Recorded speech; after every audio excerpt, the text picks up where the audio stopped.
All right. Hi, Belly. This is Christine Chandler coming to you live from BoneyCon.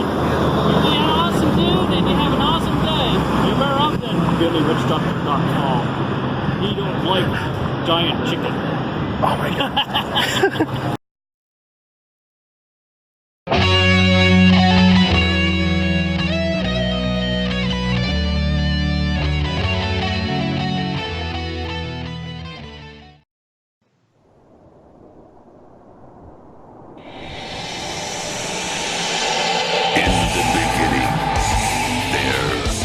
Nothing. And then there was the Drunken Peasants Podcast. I gotta get with it. Say, man, you got a joint? No, not on you now. It'd be a lot cooler if you did. From the strangest corners of the internet, here to bring you opinions of the world from an altered perspective. Here are your hosts, the Drunken Peasants. Hello, everybody. Welcome to the Drunken Peasants Podcast, episode 610. And joining us once again, we have Asterios. Welcome back, Asterios. Yeah. Thank you for having me back. Thank you for joining us. And happy birthday, William. Thank you. I know that already happened, but come on. It still counts, we're right? We're glad you're still around. Yes. We're glad Yes. you're still around. God damn it. Yes. How late is too late for the happy birthday thing? Well, my birthday It's like is in the weddings, middle of 1 year. August. Yeah. I think since my birthday's in the middle of August, you get 2 weeks before and after, so you can pretty much give me the entire month of August. Okay. It's fine. Okay. Billy's birthday month. That sounds good to me. Yeah. Once you hit like more years alive than months or days in a month, I think you get the whole fucking month, right? Okay. I agree with That's that. fair. Because you've aged. I think. Look, man. I think here's what we have to say, though. This hasn't been easy. It's been a fight. How old are you, if you don't mind saying? What, I'm 19, 36 20? years old. But if you Google, 36 years? if you Google him, it'll say he's 43. It'll also say that he's 5'8". It's not true. I'm 6'2". One. Maybe You know how he's hard 40. it is for me to say 6'2"? I like how you argued that you should be able to say you're 6'3" because wearing your shoes you're 6'3". Yeah, if the police are looking for me. If I fucking wore stilts every day that made me 9 feet tall, I would not be able to say I'm 9 feet tall. So sorry. If the police are artificial looking for height me- doesn't fucking count, If buddy. the police are looking for me, they're looking for a guy who's 6'2". No, you're not. And I'm 6'3". You're 6'1". Nope. I won't. This has been verified also- No, it live. hasn't. I'd also like to point out that if the cops are looking for a guy, I'd be like, look for the 9 foot tall guy in stilts. He's the criminal, sir. I wouldn't be like, well, without the stilts, he's fine. That's useless information. See, Yeah. I'm just the 6'3" guy in shoes, not the 9 foot guy on stilts. It's okay. I should buy shoes with lifts in them though, so I can stand at like 6'7". You ever see like the pro wrestlers when they wrestle in their boots and they got like a 4 or 5 inch giant leap, heel leap? When I met Kane, he wasn't in a suit. He was at a Walmart sitting down. Oh, yeah. I looked so much bigger than him. But I was also morbidly obese, and he was sitting down. But it made him look like a small man. He's not a small man. But if he would have wore his lifts Kane. that day. Did he have that half bald patch that Kane had to have for like 15 years? That poor son of a bitch. Oh, yeah. Had to walk Yeah. around like he went to the world's worst supercut. He was fully bald when I met him. He was sitting in a Okay. Walmart, fully bald. He looked like some regular ass guy in the Walmart. Just a regular ass mayor of a town Yeah. who was also born of a tryst between Undertaker's assistant and his mother, a guy who can literally summon portals to hell from underneath the ring. I will also, what was I going to say about Kane? Corporate Kane's the best Kane, though, right? Ooh. Come on. No. That's bold. No. That's a bold statement. He was so Debut. funny in Hold on. Corporate Kane. No, debut Kane was the best. The Kane that came out, had to talk with the voice modulator thing. Yeah, and he was jacked then too. He looked believable. He had no one knew who this guy was. No one knew anything about him. They didn't know he was the fake Diesel and all the other characters he had played in the past. Isaac Yankem? Yeah, they didn't know that, but he was so huge, he looked believable next to the Undertaker, like he could probably beat the Undertaker. And that's why I apologize, but I'd like to point this out real quick. Oh, everyone's like Dr. Isaac Yankem, DDS. Oh, it's so terrible. Vince is he's so cartoony, the goon, this and that. Now Dr. Britt Baker, DDS, is the toast of AEW. Oh, everybody loves Dr. Britt Baker, DDS. Ooh. Vince was 20 years ahead of the curve on this. Thank you. You're welcome. And most people fear the dentist. Yes. Especially a dentist with like disgusting looking teeth like he had. This is what wrestling did. It played into people's fears because you know what people fear more than the dentist? Snakes. And Jake the Snake was one of the biggest attractions ever. Then for a while he had a good guy snake, and it's like, oh, this is like God's snake or something. Yeah. This is like, what was the name? It wasn't Damien. It was like Angelus. What was the name of like the face? First there was Damien, then there was Lucifer. I didn't know about the third snake. Yeah, I don't remember. He had a good guy. He had like a white cobra. He had like a justice cobra. I will look it up later. But yeah, because he became born again, came back, and he's like, God, when you become born again, they give you a snake. And then he'd carry that snake around. Snake's still just as terrifying to Yokozuna, obviously, but I don't know. Good guy snake. I just think it's cool that you can that the snake can be a heel or a face depending on how much its owner believes in the power of Christ. So any costumes that we didn't see last time? Oh, I don't want to become like the gimmick costume. Too late. Organically, if there's an organic reason for my bull costume or my Wario costume, my escaped prisoner costume, my Green Lantern costume, my Bumblebee costume. If there's an organic reason for it, I'll bring out the costumes. My Admiral Akbar costume, my owl mask, my wizard's hat. We'll see what happens organically. Yeah. You can't push things like this. So was the Wario costume organic simply because you resemble Wario? I look a lot like Wario. Yeah. And I wanted to do a character named Social Justice Wario. But then I tried to write the jokes for him. And I was like, I heavily disagree with all these jokes. It's like the only thing he can say is like, oh, you kids always are complaining. And then I'm realizing like, I don't know, these kids do have some fucking things to complain about. The whole world's going to hell. Wario, get off these kids' backs. Yeah. Well, I think if you pulled off the social justice Wario, if you pulled that off, you'd have to have like the counter group be Mario's going their own way, and Luigi Mario and Mario would be the total shitlords, like leaving the princess for Bowser to fucking just have his way with. We don't need the princess.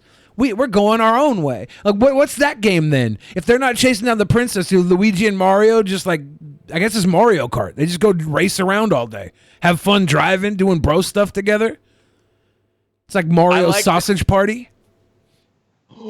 Mario Sausage Party. You know who would love that? Social Justice Wario. No, he would hate that. Oh, God damn it. I'm mixing up their alignments. But, what was I? Oh, I had something to say. I love William the Fridge that you did use Mario's full name when referencing him. Don't think that went unnoticed by me. It's Mario. You can't forget that. Especially if it's Mario's going their own way instead of Ming going their own way. It's got to be the plural Mario, and you have to remember that Luigi is still a Mario. So it works. I just can't believe you'd pick Bob Hoskins over John Leguizamo in any universe. Johnny Legs! That guy's got movie star good looks. They had to aim the fucking paint hose at him to turn him into the Violator from Spawn because he's so naturally charismatic. You know what they really violated? They violated the covenant between man and film. You're messing up. That would be like throwing a Diet Coke at the Venus de Milo. Don't do that. Don't mess that shit up. Oh my God. Johnny Legs for days. Do you remember watching The Pest? Of course, yes, I do remember watching The Pest, and I remember being very bored. I remember The Pest having like a lot of plot about like their pest control. Because I see the commercials for The Pest, and I'm like, oh yeah, John was out running around and being the pest. Oh, it's so bad. I don't remember having a lot of fun at The Pest. What do you remember about The Pest? He was miserable. He was almost in like Pauly Shore territory for that episode, for that movie. But like, Yeah. what? I think Leguizamo's a cut above Pauly Shore, and I think Pauly Shore's a cut above Carrot Top. But I still wouldn't mind seeing the three of them like have a battle to the death. I want to see who would win. I think Leguizamo would win handedly, but Carrot Top's buff. And Shore's scrappy. Yeah, well, Pauly Shore is a survivor. You know what I mean? And he's also got mommy and daddy money. Like, so Pauly Shore is, ironically, for someone who puts himself off as such a slob, is actually a snob. But the question you must ask is, what are they fighting? Now, if they were in some sort of Mario Kart scenario, you got to give it to Carrot Top. He's got so many props at his disposal that he can launch at the other carts. Yeah. And then Pauly Shore has gotten so many DUIs, I assume, allegedly. From wheezing the juice. Not me. Yes, exactly. Wheezing the juice. That it's just like, that guy doesn't know how to drive. Johnny Legs worked himself up from the bottom. I used to watch John Leguizamo on WOR television, Channel 9 I used to watch The House of Buggin'. The House of Buggin'. Yeah. Well, he later, of course, bought himself a house that was full of bugs, and he called it the House of Buggin'. But before that even, he was just like a local television guy. He would like do this kind of knockoff Double Dare where he would make kids open big pipes and slime would dump on them, but then sometimes the slime That sounds borderline illegal. Dirty. Yeah. I think Biodome might be the greatest Pauly Shore movie. I don't want to keep talking about Pauly Shore movies. Can we talk about something else? Aren't the views going like way up when we talk about Pauly Shore? No. Okay, then move on. All right, so you know what I'm going to do? I actually have news stories that matter to the people today. To the people. Yeah. He called me sir. It got me so fuming angry. Got me so fuming angry. Against wolves. Wow. They're laughing at us, at our stupidity.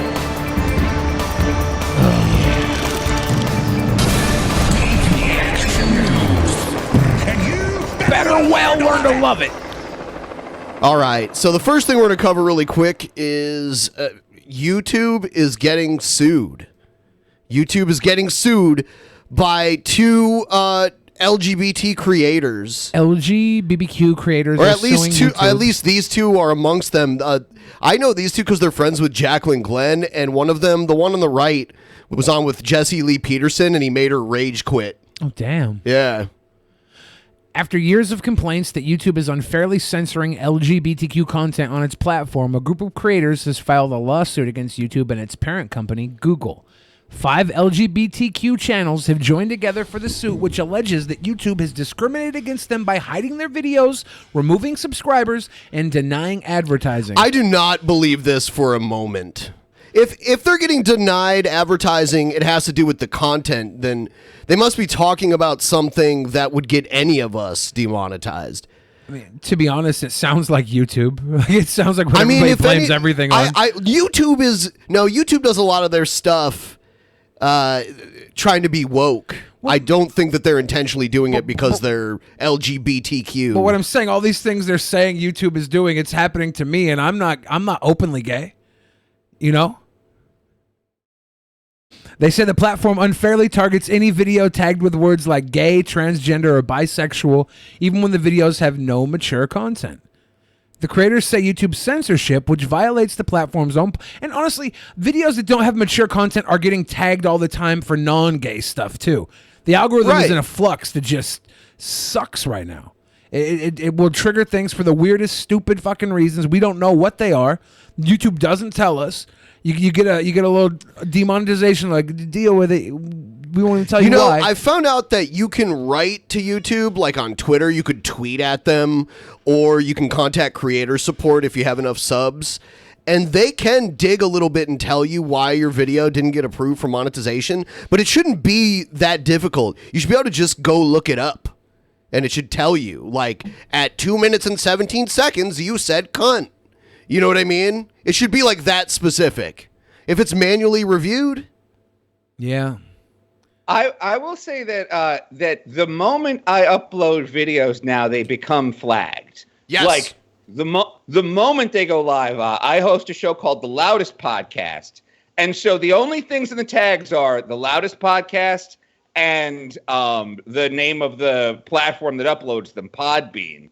And Yes. they are immediately demonetized. And so then I have to do the thing where I ask YouTube to undemonetize it. A human being has to watch it and realize that, like, we're just talking about Garfield. Like, most of our podcasts are about Garfield and the foods that he eats. And then the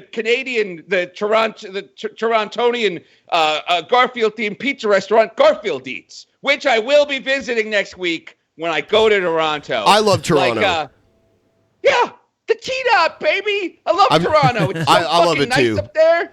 Now, really quick, I do want to point out that I happened to notice this earlier. Within 10 minutes of us going live, this stream was already demonetized. What did we talk about? Kane? Corporate Kane? Yeah. Dentist Kane? What is so, like... I think it was John what's so terrible Leguizamo. about what? Could it... John, no, you double monetize Johnny Legs content. You should, yeah. Because he's got 30 years. He's got a 30-year career. He's still doing one-man shows that are being broadcast on HBO. Hero to the Hispanic community. Yeah. They don't call him Johnny Legs because his career is short. His career has hymns. It's true. Yeah. So I can understand these people being like, yeah, I'm getting demonetized automatically. YouTube doesn't seem to be paying attention. Like, I can understand them getting upset. Everyone's upset with YouTube now. I think they'd be lucky to get a settlement out of court. I don't think if they went to court, they'd win anything. I don't think there's any evidence to suggest that they're discriminating against LGBTQ people. What they'll at probably all. end up getting is like a sit-down interview with Susan Wojcicki and a $3,000 credit Grant? a VidCon grant? a $3,000 VidCon grant or some dumb shit. Like, we want to work closely with these LGBTQ community channels. These 5 channels were not unfairly targeted by YouTube, but we do want to give them a now unfair boost because they complained. The creators say YouTube censored. Yeah. Oh, that's clearly what they're. I mean, the reason we know about this lawsuit is that it was done for PR value. Yes, the point of this lawsuit is to essentially try to get YouTube to shame itself, to shame YouTube into changing these policies. Like, I don't think it's like you don't have like the right to a YouTube channel in America. You know. Yeah, but I was going to say, you know, and I bet Susan's going to come back and be like, yeah, some of these people are slipping through the cracks. We're still working on it. You know, the whole point of demonetization was that Coca-Cola ads were being served against ISIS training videos. Like, that's where this whole thing started. A couple of years ago, all the corporations got together and they're like, you're serving our ads against everything. And we don't want that. But now, like, I'm wearing this Pepsi T-shirt. It's like a Pepsi Gay Pride T-shirt. Like, on the back it says, like, there's no shade at this parade or something. Yeah. Did I get it for free? Yes, I did. Do I wear it because I think it flatters my body? Yes, I do. But these corporations love the LGBT community now that it's like totally socially acceptable to love. Now that there's a married couple on the show. What is it? Modern Family. Oh, now we love them. Now that it's safe. So it's like, why demonetize LGBT content? The corporations that you are looking to mollify love it. Yeah. Have a Coke and a smile, not a Coke and a jihad. The policy that YouTube has is meant to be neutral. They say they're not going to flag us because we're an LGBT show. Celso Dulé told BuzzFeed News. Dulé runs the channel Glitter Bomb TV. I wonder if having the word bomb in your title is what's getting you demonetized. Yeah. It's Glitter Bomb. minute. It's not an actual bomb, okay? But we put bomb in the title anyways. You can't use the word blood or bloody. They'll get demonetized. There's so many tiny trigger words that auto-demonetize shit. I imagine bomb in the title is one of them. I could be wrong. Ooh. You're dropping some real, you're making a lot of sense here, William. Dropping a little sense bomb. Truth bombs. Little Yes, truth exactly. bomb. But it seems to be flagging us just because we're LGBT and putting bomb in our title. That's purely speculation. But yeah. Is this their video? I don't I even love know. that little thumbnail. Don't be evil, hashtag be equal. Don't be evil, be equal. Yeah. For the couple, issues came up in 2016 when they had their ads for a holiday show denied over and over. Whoa. 2016 they were getting demonetized? This might actually be a problem because this is back when you could tell somebody to kill themselves. You're reaching so far. You could tell somebody to kill make this themselves true. in 2016. It was Bully You Central. want to believe this It is was true Bully so Central. bad. I don't want to believe anything. I want to look at the facts. That's what I do. I'm like Sherlock Holmes. Sure thing. I'm Sherlock Homo. I look into the facts. I want this to work. The issues came in 2016 when they had their ads for a holiday show denied over and over. It culminated in a call to Google Ads customer service representative who said they were flagged for sexually explicit content and the gay thing, Dulé said. Okay. They did not say, and the gay thing. Well, hello, this is Google Ads. This is AdSense, and we just wanted to tell you that you're flagged for sexually explicit content and the gay thing. Yeah, no, The gay thing. And the gay thing. There's nothing sexual about the show. It's a news show, said Knight. Dulé said the plaintiffs have experienced different issues, some overlapping, but the common denominator is that they're all LGBTQ creators creating LGBTQ content. The other no, plaintiffs... this happens to everybody. I can see how this title might be misleading, or not misleading. It should be fucking safe, but other plaintiffs include queer kid stuff. Like, whoa, okay, yeah, like, okay. you should be friendly to kids and queer kids and all that stuff. There should be a channel that's queer kid friendly. But like the only other time I hear the word stuff used is with butt stuff. You know, I don't hear the word stuff used very often. I'm not drawing these I same don't hear it conclusions used as very you. often, man. So when I hear queer What kid about stuff, double stuff Oreos? They're great. They've Okay, got but- double the stuff. but without Oreos at the end, double stuff means something completely different. But it's Stuff still is a very cool. sexual word. Ooh, no. I It's think a- you're also convincing me of this. Oh, God. Oh. It's just okay. I'm not saying this is right. I'm just saying stuff is a What gray about area. what about HR Puffin stuff? Oh, HR Puffin stuff was a little weeder. He was a hippie weeder puppet. That was for the weeders. What about the 1990s astronaut movie, The Right The right stuff. I think that was 80s, wasn't it? The right stuff. Probably. Yeah. They had the Right right Stuff. stuff. Oh, New You got Kids on the right- Block. New Kids on the Block was as queer as you could get while still making young girls terribly. Don't go there. Why do you always go back What? to this? What? This is Heavily what monetizable, though. You got to admit. Definitely monetizable, yeah. AOTB, if you're going to monetize anything, you monetize those 5 cuties dancing their asses off. Yeah. O-O-E-O. So yeah, they're suing them for O-R-E-O. discrimination. The problem is that it's going to be really hard to do that. I mean, if they could prove it wasn't happening to any other class of people and only them, then they'd have a case. But it happens to me. I'm straight, white, cis, male. I mean, But you walk with a strut. I do. You I don't. strut. I don't walk at all on YouTube. You got a bit of a strut. I don't walk. You strutting that ass. I don't fucking walk on YouTube, Billy. Okay.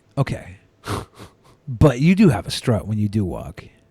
Okay, Yes, you're looking if at you me a weren't little to too walk, much. it would be double strut. Because you've got so much strut in there. It's great. Ben's got that queer kid strut. Okay. Yeah. Don't deny your strut. You got to celebrate your strut. I'm denying it. No, I don't have a strut. And you know what else Hashtag I strut don't stream. have a strut. That's what you strut. You strut your stuff. Okay. Stuff We gotta stop strut shaming Ben. We gotta stop strut shaming You Ben. strut shamed the one Asian guy walking across the street the other That day. guy was strutting. He was super strutting. He had like one of those big. He has like Big one of old those belly. Like he was skinny everywhere else except for he looked like a pregnant man. And he was kind of tall, like He was fairly tall. and he was wagging his arms like they were like two noodles. He was walking like, He had the craziest strut, and he had some flip flops on, and he had some little headphones on, like they looked like ear pods, but they had cords on them. Yeah, they were wired ear pods, and he was just strutting across the street like he didn't care about anything in the world. he was wearing like house shoes. Like, They were flip flops, yeah, slippers. little slippers. Were they slippers or He flip-flops? had his toes out. Their toes were exposed. Okay. And he was. So he was an Asian Lebowski. This guy sounds great. I strut shamed We him. were stopped at a red light and he crossed the street in front of us. He was just so And we in the moment. Just out of nowhere, we just laughed our asses off. Yeah, because he was strutting. We strut shamed that man. That's on Was us. this at VidCon? Are you guys in the same house right This now? was 2 days. Yeah, we're in the same house. Yeah. No shit. Benny, want to do Oh, a? that's so cool. I didn't know that. Oh, no, we're not on camera. Yeah. How do I get? Okay. It would have been easier if I Hey! just stood up. What? I thought you guys lived in different states or something. Get your fucking hand away from my face. Wow! Don't strut shame me. I could have just gotten up and stood behind you. Yeah, you could have done that. Okay. You want to this come is strut over here? Not anymore. Why don't you come strut behind me? Okay, Benjamin? here's a video of Andy Dick getting knocked the fuck out outside of a club. my boy Andy Dick. Goodness gracious, no! So they'll highlight where he is. I think right there. So Andrew, no! Is he outside of a Chipotle? no, this is some club. Dude, there are not big crowds like this outside of Chipotle. My What Chipotle the fuck there is? No, there's not. People are getting cancer there now. I went there today. What? They're saying there's cancer in the Chipotle bowls, but that doesn't scare me. I went there today. Does the cancer cancel out the E. coli into the Chipotle bowls? Yeah, Chipotle. Is there some can we find some sort of God damn it, Chipotle? They're gonna When show will they it. stop hurting us? They're gonna show it This is again. terrible. Here it is. Okay, I want to see this. He comes walking on the left. He's strutting. He's strutting. Can we see that strut? That He's- Andy Dick strut? He's not. I think people are like trying to talk to him and get his autograph and stuff. And in a moment, he'll come. Yeah, I see him on the left. I see his blonde hair near the window, and he's gonna start walking. Boom! Ooh. He just gets cold cocked. Yep. Was that you, Ben? Wow. That guy just walks away hella easily. This is the first Nobody time in my stops life him? I've ever sympathized with Andrew Dick. This is insane. You remember when he got beat up by John Lovitz? Wow. Well, they beat each other. That's They a had sissy Did fight you, ever and a play, half right there. did you ever play the video of him getting assaulted by cheeseburgers when I was there in the background? I may have seen that before. Okay, let me see if I can pull it up real quick. Yeah, now they're gonna show it like extreme close up. Zoom in, enhance. This is so strange. It's like, okay, look, Andy Dick sucks. Like, he's a very good comedian. It's just, like, everyone who's ever lived in Los Angeles has one Andy Dick story. Like, for me, the first time I ever worked, oh, there he goes. Down he goes like a sack of small, innocent potatoes. Like,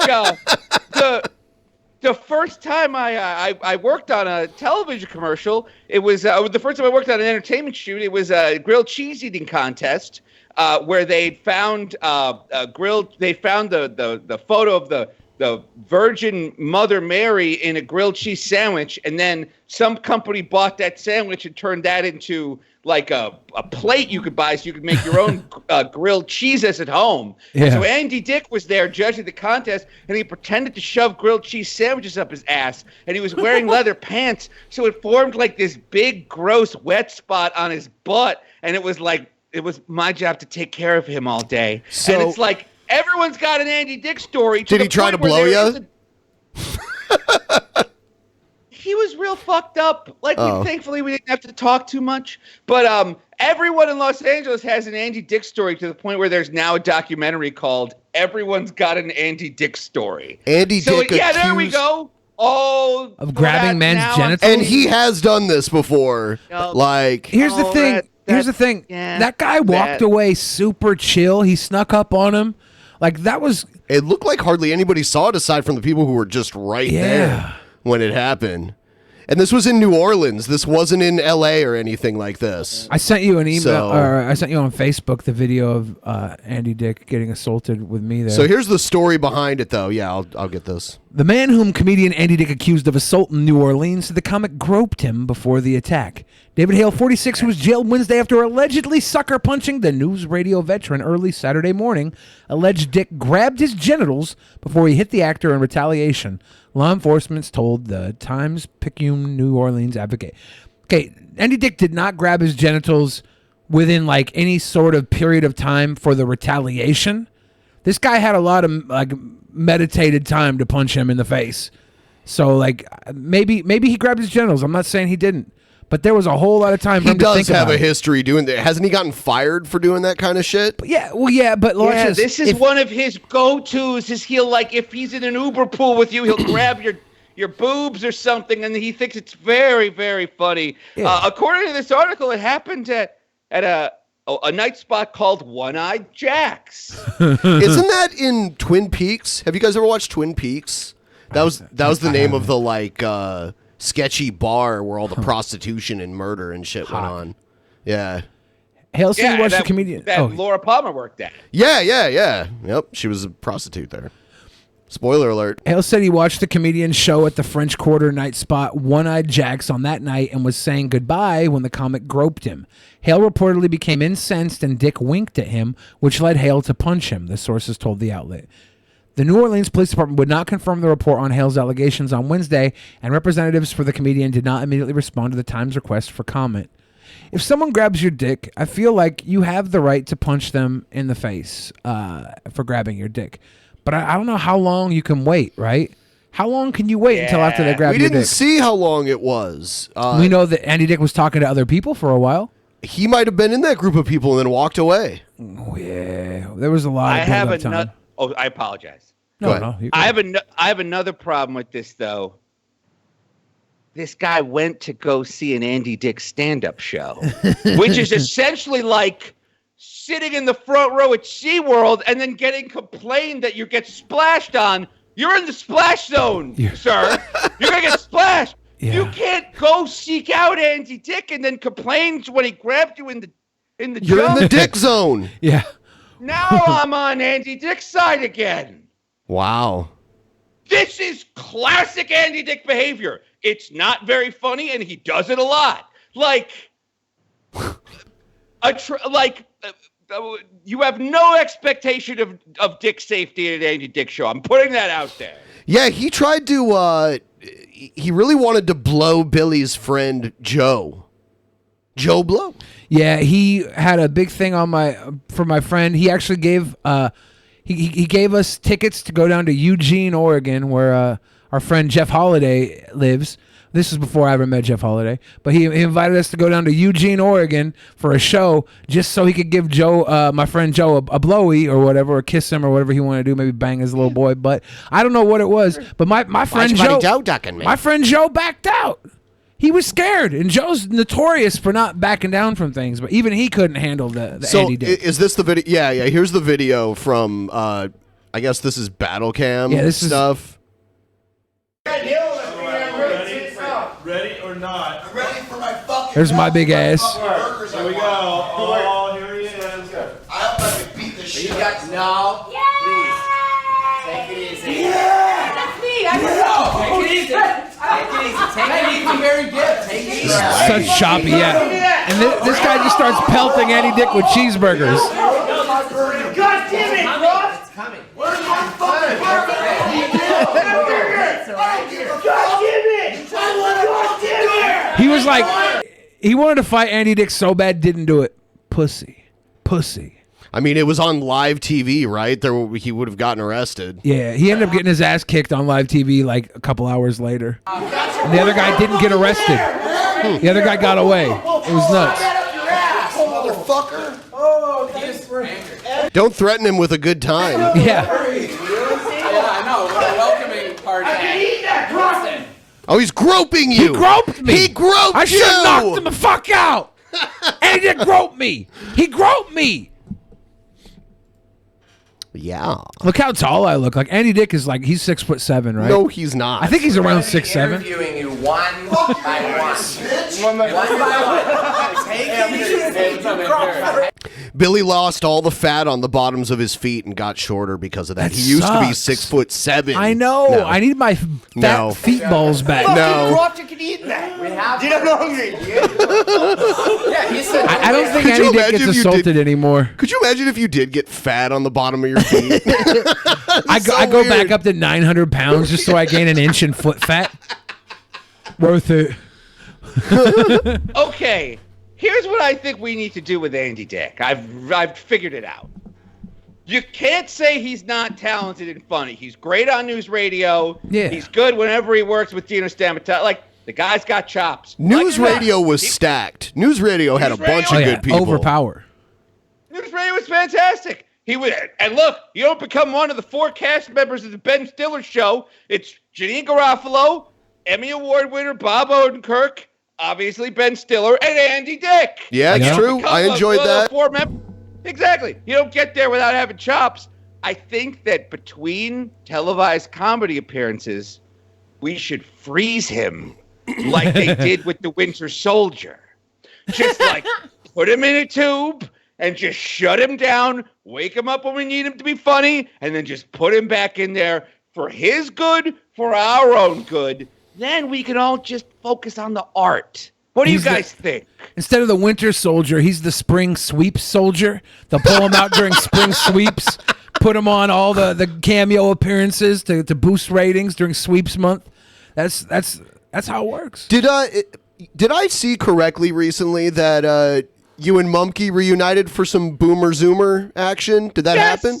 Yeah. He was doing a thing. He was doing some live stream, and I missed the guy, so I called him. We did a fun Boomer Zoomer reunion. Wait, but before we get to that, I just have one more thing to say about Andy Dick. What if we taped oven mitts to his hands?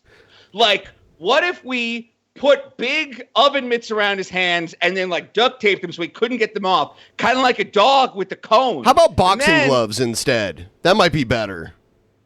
That would not have been. Actually, then he would have had a fighting chance when getting punched in the back of the head. Then he could have struck back then. Yes, okay. Tape boxing gloves to his hands, and then he some sort of movable, hovering, like velvet rope that's just around him, where it's just like if you get within 6 feet of Andy Dick, like you get electrocuted or he gets electrocuted. Somebody gets like we need a safe zone around this dick. Or what if we give Andy Dick Google Glass technology that has facial recognition, and he can go into a database? You can opt in to get groped by Andy Dick, and he'll be able to see you with his Google Glass technology, and he'll see whether you're thumbs up or thumbs down or thumb in the bum. You know, and he'll know how far he can go to grope you. That way he doesn't have to take these risks with people who aren't willing to be groped. He can just say, okay, there's the green light. He can go grab a little package. He can nudge a little pudge, you know? Maybe I'm wrong. Maybe this is maybe we stop the problem by stopping Andy Dick, but I think we give Andy Dick the power he needs to discern whether or not he should be groping certain people. Because some people want that dick grab. They want that Andy Dick grope. They want, and look, they may not even derive sexual pleasure from getting dick groped by Andy Dick, but they want the story later. They could be like, I was groped by Andy Dick. You could dine out on that story for your whole life. What if, you know how sometimes you'll see like those where they're like filming a reality show, there'll be a sign up that says like, if you can read the sign, you consent to being on our television show.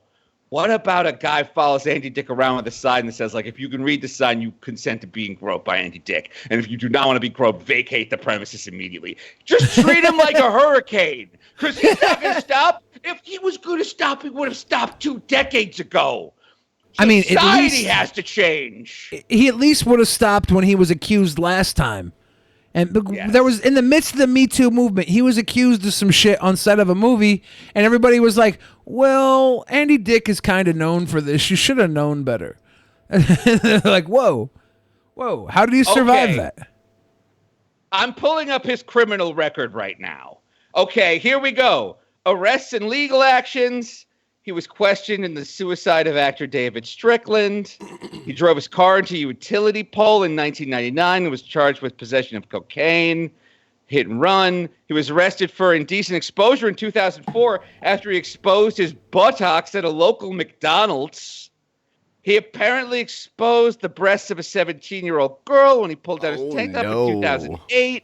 In 2010, he was arrested at a bar in Huntington, West Virginia. In 2012, he was given a pretrial diversion. In 2018, misdemeanor sexual battery. Oh no! In 2005, he dropped his pants and exposed his genitals to the audience at Yuck Yuck's Comedy Club in Edmonton, Alberta, Canada. He was ushered off the stage, and the second night was canceled. Canada's not the place for that. They're a soft, gentle folk. They don't need to see this butt. Oh my God! He apparently licked Farrah Fawcett's face. The Andy Dick Wikipedia page is a wild ride, boys. You gotta move on. I think, I love how you said it, that everybody in LA has an Andy Dick story. That's so true. If you've ever spent any time in Los Angeles, you have an Andy Dick story. Every single person I've ever met has one. It's very strange. I had a girlfriend out there, and her Andy Dick story was that she was eating at the sushi place, and there was a bunch of like Arab, big money Arabian guys. They ordered a whole bunch of food, and they ate a bunch of food, and they left their table, with tons of food left. And Andy Dick shows up with Edward Furlong and a bunch of other bummy looking people, and they sit down at the table and start finishing all the food. And the guy that owned the sushi restaurant was a friend of hers, and he went and he fucking gave them a bill. He gave them a check afterwards for eating all the fucking Saudi people's leftovers. Which, I mean, come on. Look, you eat it, you pay for it. Them's the rules. Them's the rules. I just sent you a link to the 2016 movie Everybody's Got an Andy Dick Story in the chat. Oh, that's a February movie? 2007, he was forcibly removed from the stage of Jimmy Kimmel Live after repeatedly touching guest Ivanka Trump. Oh, no. Yeah, I remember that. What? So we have to either he changes or we change, and he's not changing. He ain't changing. We're gonna have to make like safe spaces for Andy Dick.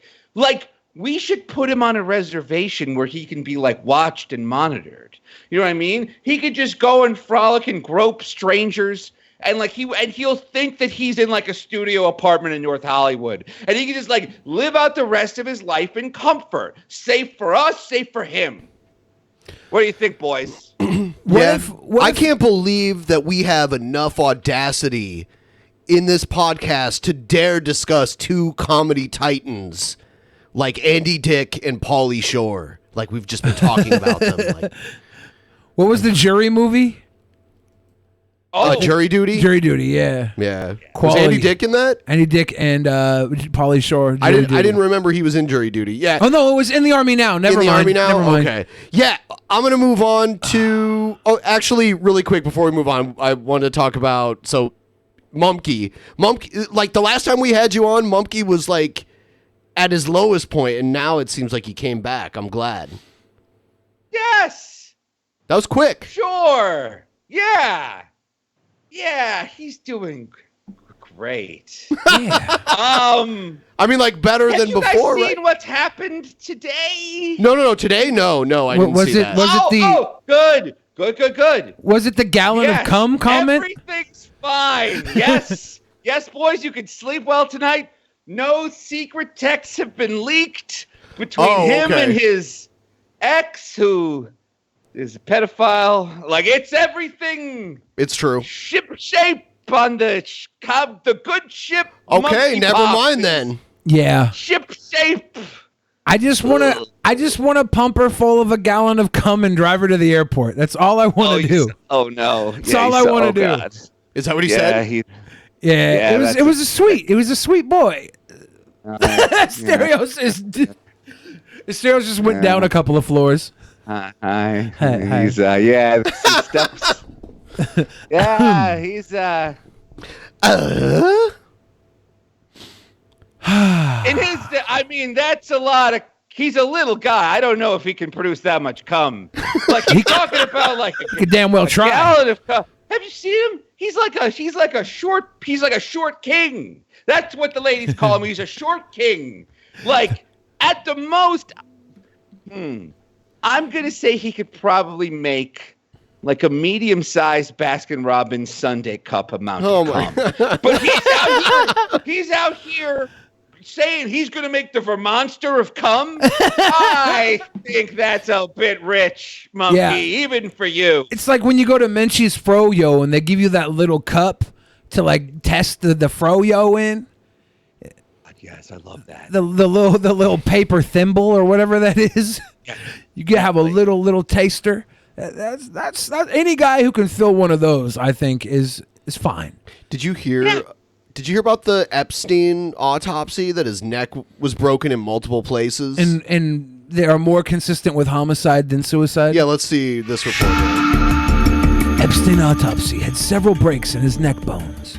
According to an autopsy, the breaks are more common in strangulation. I like how they such breaks are also seen. That delay for dramatic effect there. Such breaks are also seen when older people hang themselves. The cause of the financier's death. I mean, he was older, right? 68 or something? He did try to hang himself that one time.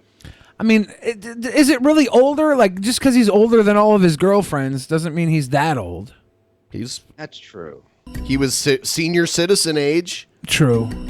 Hey, he was part of the greatest generation. Everybody stopped talking so much shit about it.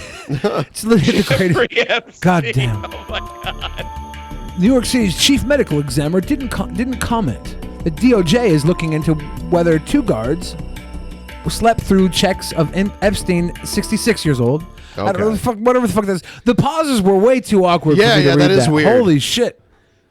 Is this the music they put under like every news story? Where it's just so. like Little League breaks cookie record. Ba-ba-dum, ba-bum, ba-bum, bum, bum. They sold more cookies than any other troop. Did you hear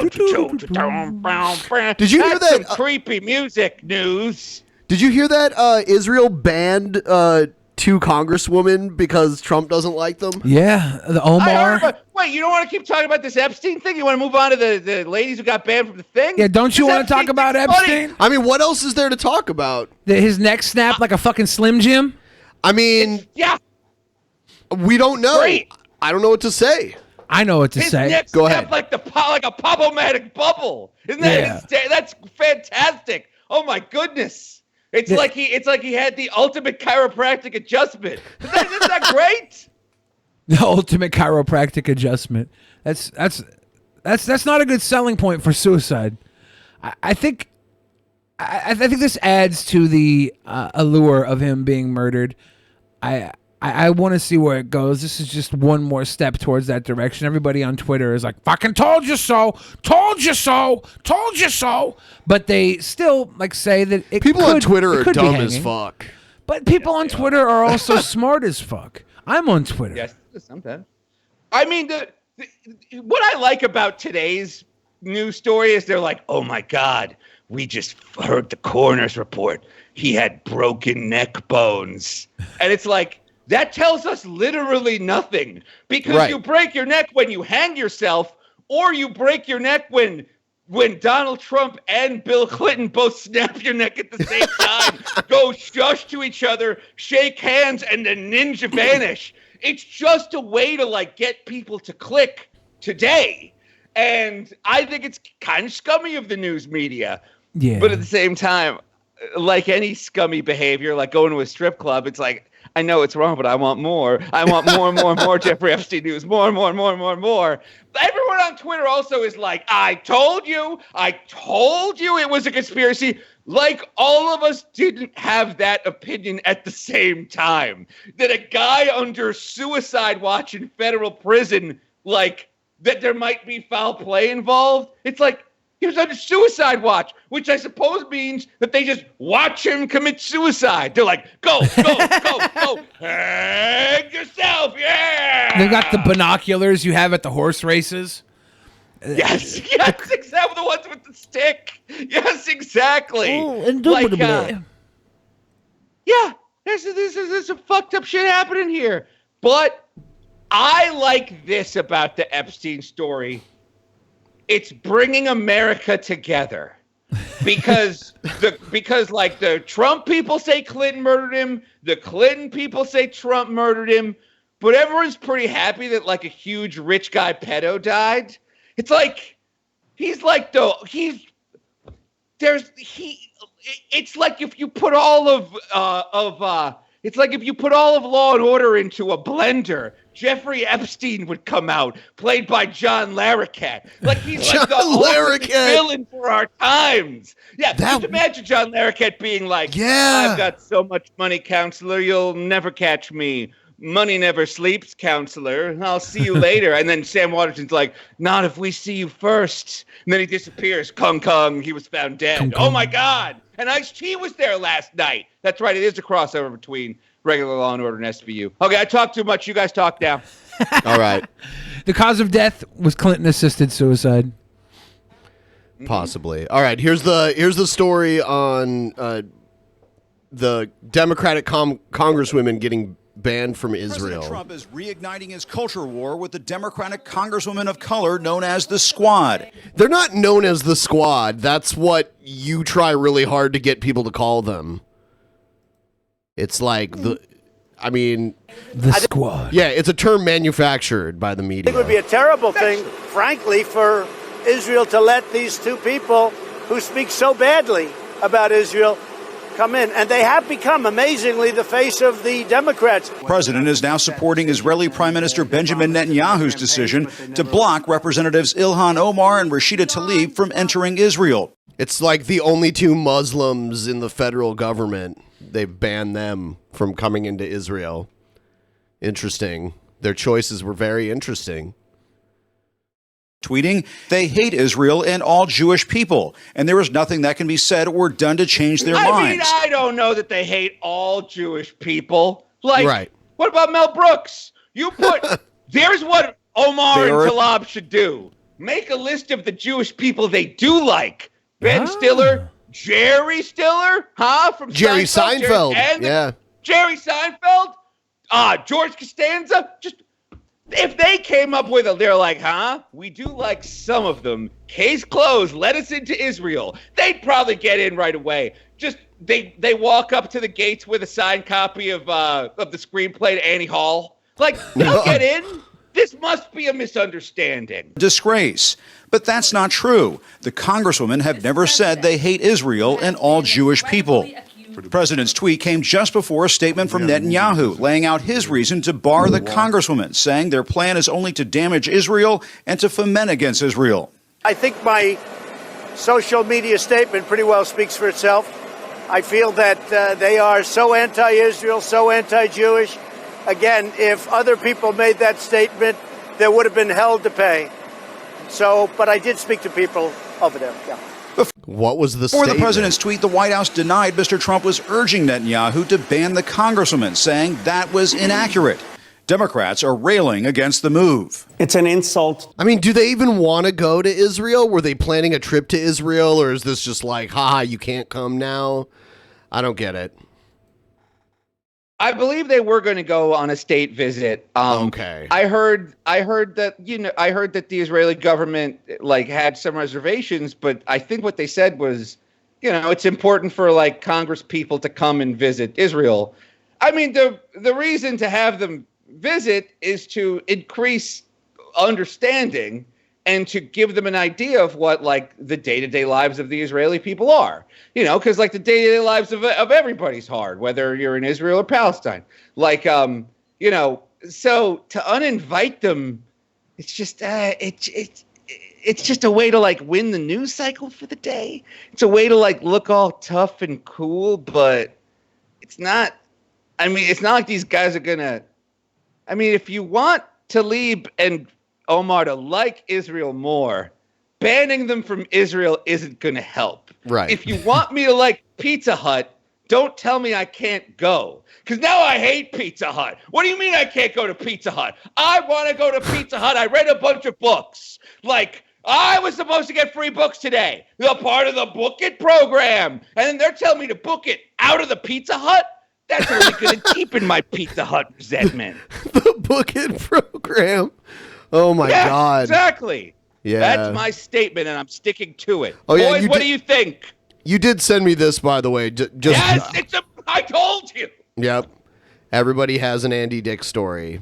Yeah, that 7.2 out of 10. Hey. Not bad. That's not bad for having Andy Dick in your movie. Exactly. To the American people, Representative Tlaib and Representative Omar are equal members of the United States Congress. It's Mr. Trump's latest attack on Omar after some of his supporters chanted she should be sent back to her native country of Somalia at a rally last month. And obviously and importantly, Omar has a history of launching vicious anti-Semitic screeds.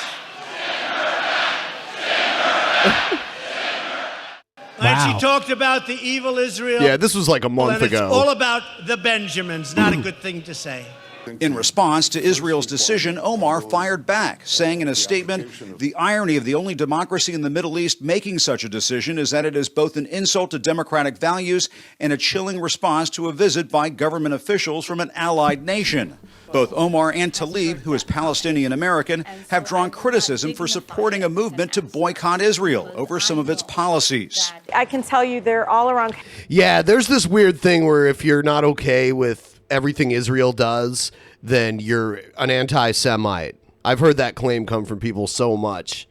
Like, you have to be okay with Israel as a nation and everything they do, unless or else you hate Jews, even though there's just as many Jews living outside of Israel as there are living in. So, yeah, I mean, it's the simplest possible way you could look at the world. They're either with us or against us. Like, but, on the other hand, this conversation is awkward and I'm going to skip it. I'll be right back. Yeah. Trump is very beloved in Israel. He's by Netanyahu. Yeah, well, yeah, the people of Israel though love Trump. Like they Trump has, I would say it's more. Of course, there are people in Israel that like Trump, but it's more like Netanyahu really likes Trump. The people though really do. Like they appreciate him as a leader. All his kids are married to Jewish people. Like he's very pro Israel. He is. Are you guys done talking about Israel yet? Almost. This is a very loaded and divisive political topic, and It's so divisive because a lot of Trump's supporters hate Israel. They hate Jewish people. So it divides within. Like there's this quadrant of people who hate Israel and love Jewish people. The liberals, the Jewish liberals. They hate Israel, and it splits everything a different way than we're used to. The anti-Semitic talk is on both sides at times. It's hard to play it in favor of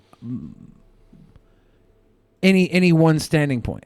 Let's move on because you know what I think. It's almost like this topic is too complex and fraught with decades of history and violence and bloodshed. So maybe. Yeah. Maybe the right place to talk about this topic isn't on our fart clown show on YouTube. I do love fart clowns. You know who? I like fart clowns too. Stop. You know what? Just stop. I love Seth Rogen. He went off camera like 3 minutes ago, and you just kept talking about it. Seth Rogen makes me laugh. All right, I'm all right. Let's go.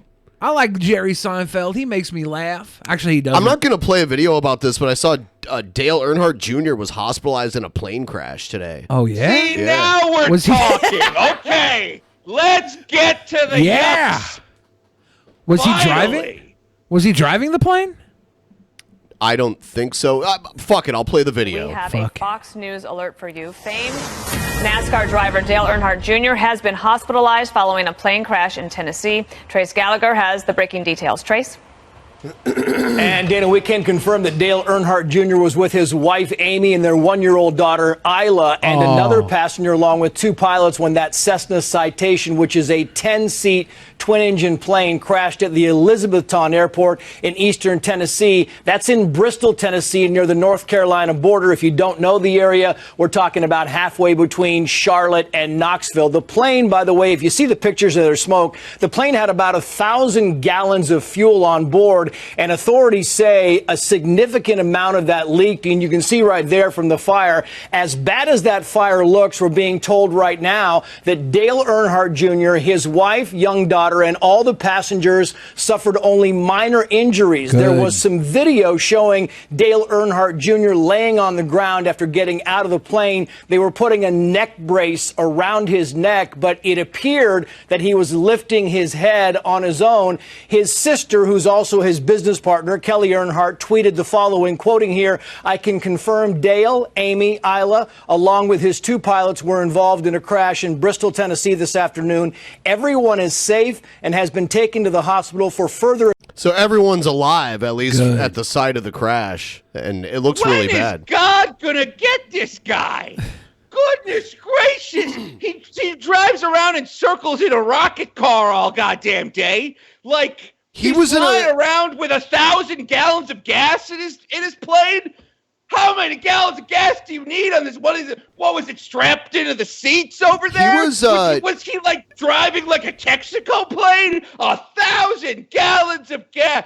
Jesus, guy's got 9 lives. I saw one video where he was in a car that completely caught on fire, and he was in the middle of the car, caught on fire, and he had to like unstrap himself and climb out of the window.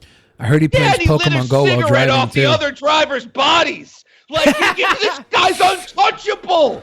God has a boner for killing Dale Earnhardt Jr. And so far, Dale Earnhardt's eluding him at every turn. Yeah. I love this guy. God has a boner for killing Dale Earnhardt Jr. Well, he killed and Dale God Earnhardt has Sr. blue balls. Yeah, he killed I know. Which you got to admit, yes. Now, granted, God did kill Dale Earnhardt Sr. by putting that wall there. And it's like, who would have thought there'd be a wall in the race? But what if that was God who got the wrong number? It's like, oh, shit, wrong Earnhardt.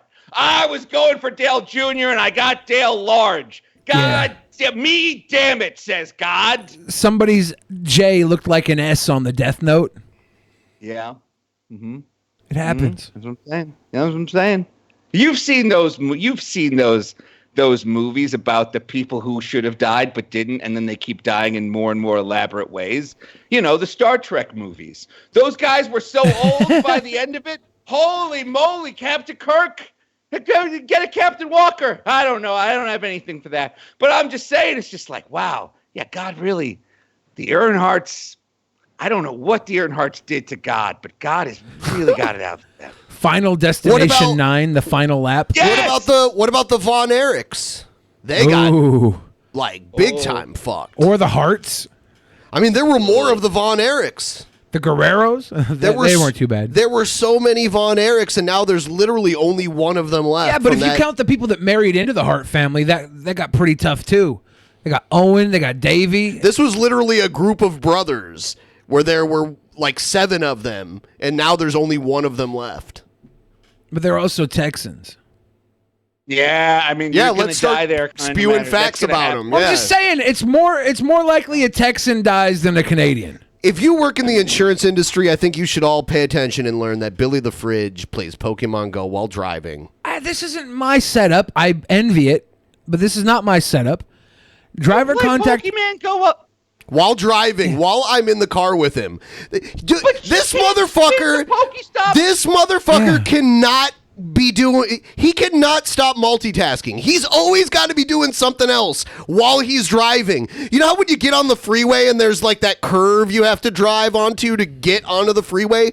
He crashes into the fucking wall, or he comes like this fucking close to crashing into the wall. I kiss it. Almost every fucking time because he's doing something and not turning the fucking wheel. I have advanced ADHD, Ben. It's like a superpower.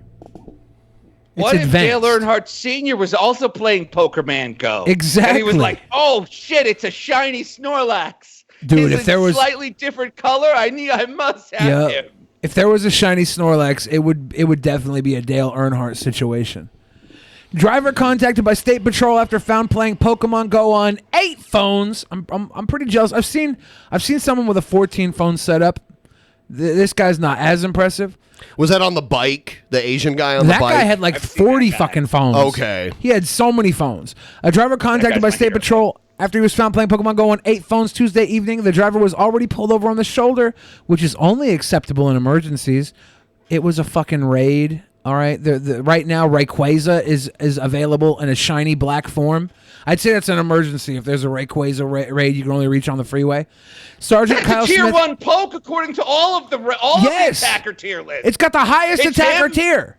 It's amazing. It's him, Machamp, and Mewtwo. The 3 top attackers. You got you got to pull over to get a Rayquaza. A Rayquaza, especially when its shiny form is out now. You know how hard it is to get a shiny form? Yes. Good. He's already legendary. Yes. The driver was already pulled over on the shoulder, which is only acceptable in emergencies. Sergeant Kyle Smith contacted the driver and asked him to put the phones in the back seat to continue with his drive. Hashtag Pokemon distraction. Sergeant Kyle Smith contacted a vehicle on the shoulder yesterday evening. This is what was next to the driver, playing hashtag Pokemon Go with 8 phones. Driver agreed to put phones in back seat and continued his commute with 8 less distractions. You want to show the picture of this guy's setup? Yeah. See, look at here. You can see all these Rayquazas. Did he just take some styrofoam and cut?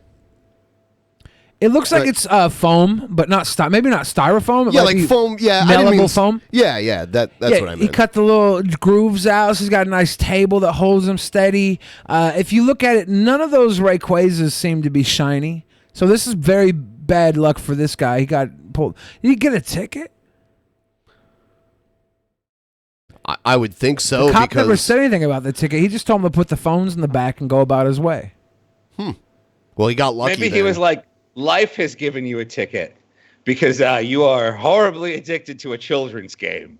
So just try not to do this, and we'll call it square. You call it a children's game. Pokemon Go. All I do is play Pokemon Go, walking around catching the Pokemon.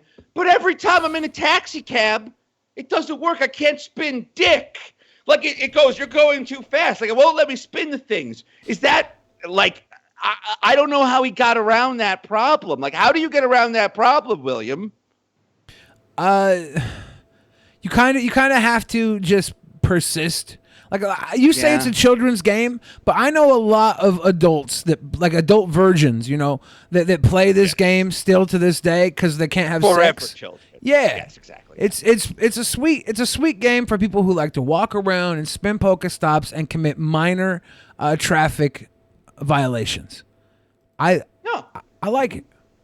No, look, I like the game too. Today I was playing Pokemon Go, walking around New York City. All of a sudden I see like a giant stone head, like a 40-foot tall stone head. And I'm like, what the fuck is this goddamn stone head? I know who knows what it is. Pokemon Go. So I opened it up, and sure enough, it was a Pokestop, and it was like a Picasso sculpture. It was like Picasso's The Ugly Lady. And it's like, thanks, Pokemon Go. And then Team Rocket was there. I took care of them, though. Don't you worry about it. Did you get a Snorlax? I got, what's his name? The little Poly dude? Oh, you got it. Oh my God. I have yet to get one of the infected Snorlaxes. Yeah. Infected. He's poison, man. Yeah. Look at that. Team Rocket Go has turned their naturally good instincts evil and has like toxified them with darkness and rage. You must catch them and purify them using thing, using microtransactions a lot of Yeah, time. just some But microtransactions. you can do it. Yeah, because you got to use Stardust and candies, and it's like, well, if you don't have those, you could spend money to get them. I mean, you can't spend money directly on dust, but it's like you can spend money on Pokeballs to catch more Pokemon to get more dust. You guys know what I'm saying. I got a purified Charmander. His purification, so cute. Perfect. Oh, he's got perfect IV. 100% purified Charmander. Ben, do you realize how hard it is to get one of these without driving and playing Pokemon? You understand? My odds are immediately increased when I drive and play Pokemon. So that's your admission that you do drive and play Pokemon? No, I don't do that. That's not a sweet thing to do. Imagine this: you show up to court and you've run over, you've killed a family, and then so it's what's left of the family's there, grandma, grandpa, Uncle Bill or whatever, and you're like, in my defense, perfect IVs. Judge goes, case dismissed. Exactly. Now let's go catch them all. I want to be the bear. Everybody puts on their Pokemon no one was hats. before. Yeah. If I kill their kid while I'm out playing Pokemon Go, if they want to challenge me to a Pokemon battle and they can beat me, then I'll go to jail. I think that's fair. I think that's fair. Okay, we're going to Pokemon Go on. Okay. Yeah. It's either Pokemon Go or fucking wrestling. You know what? You spurgtism. I'm not talking about Pokemon Go. Oh. All right, everyone, if you're watching the stream right now, please like it and make sure you're still subscribed. Also, check out Asterios' stuff. And listen to my podcast, The Loudest Podcast. You can find it on iTunes and Spotify and all that shit. It's called The Loudest Podcast. We're a little less than halfway through the show right now. We have some more stuff we're going to play in just a minute. I guess in the meantime, I'll do this really quick and people can ask their questions. I think we only got one stream lab.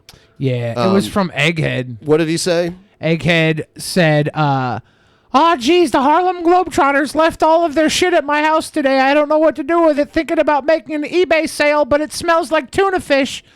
He says, I've been having car problems all day. Guess that's what I get for not getting the shock collar. Bad Egghead. Yeah, that's what you get. Anyway, here's $2. Enjoy it. Thank you, Egghead. I appreciate it. And actually, I will zap myself if we meet this other goal. I want to have them answered immediately.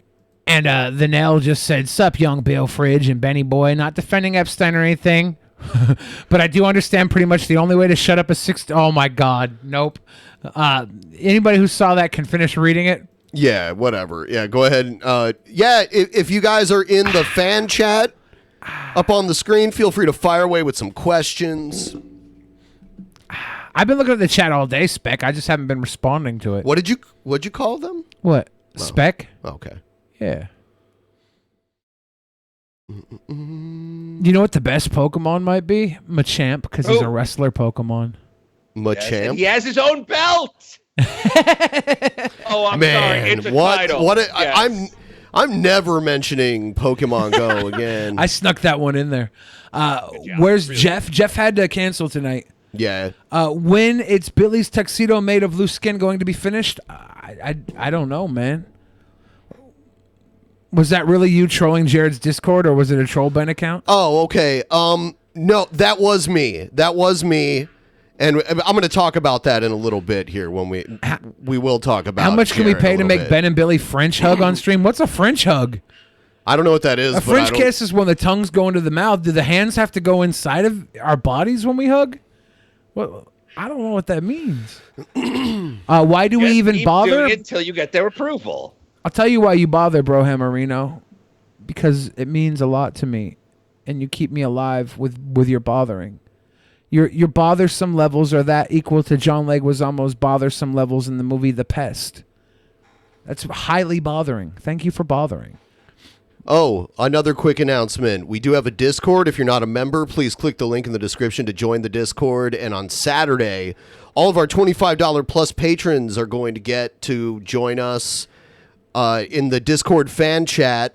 And I think this time we might actually broadcast it on the Underground channel. Yeah. So, yes. How much for Billy to shave his head? If you give me $5,000, I'll shave my head for $5,000. And that's a deal, because this took years to grow. beautiful curls. And I'll walk around looking like a lesbian for at least 3 years while my hair grows back. Maybe I look like a lesbian now, though. I'm not sure.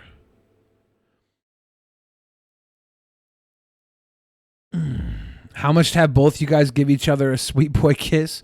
Ben, are our kisses for sale? No. That's not a very sweet boy thing to do. No, to sell stop trying to kisses. make us do gay stuff. Yeah, we don't want to get demonetized by YouTube. Oh, yeah. They're Well, then we targeting- have a lawsuit. Oh, true. Should we just smooch for a lawsuit? You finished the Boys? The show is sick. Yeah, the show The Boys on Amazon is really good. Did you get to episode 8 where the girl calls the guy a sweet boy? Did it make you think of me? You're my sweet boy. I saw that and I was like, oh, got a new porn. I haven't watched anything after the first season of Legion, so I gotta catch up with Legion. I heard it's in its final season right now.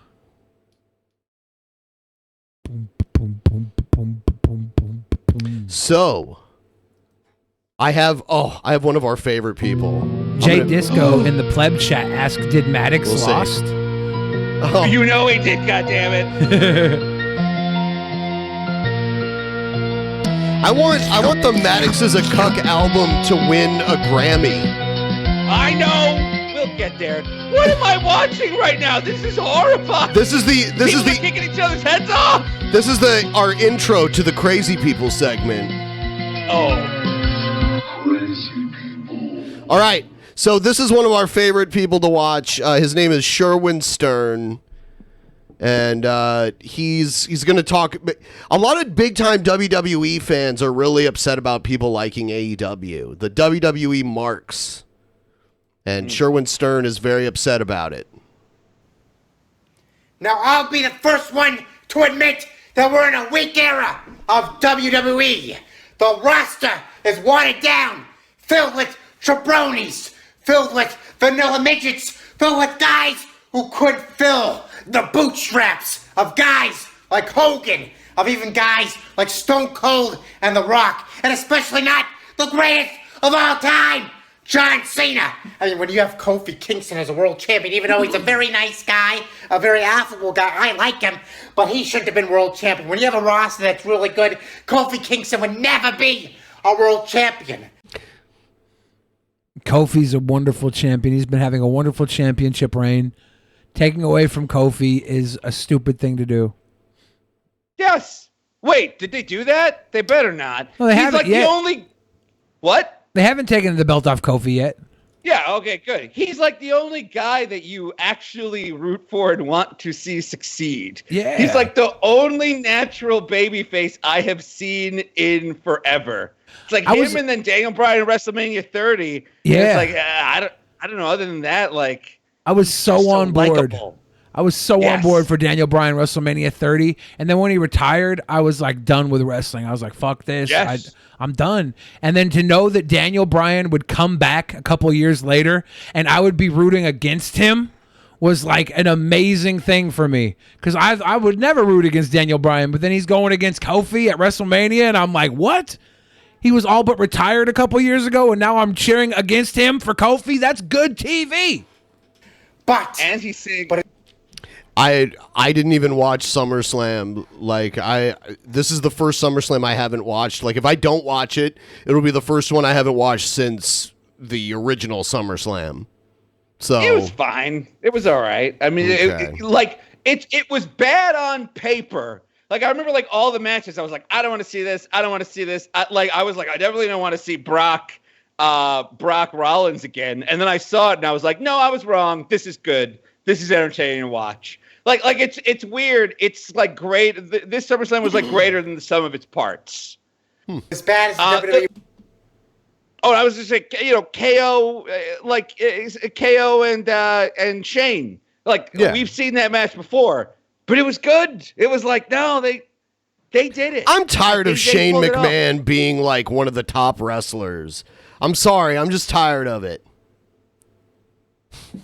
Get off my lawn right now in August of that's what he should be saying because he's fucking like 50-something years old. 2019. It's still way superior to the roster of AEW. AEW. I mean, in AEW, they have absolute shit like Cody Rhodes, Chris Jericho. They have absolute nuts like. Yeah, this is your John Cena fan demographic right here. I'm pretty sure this guy's a troll.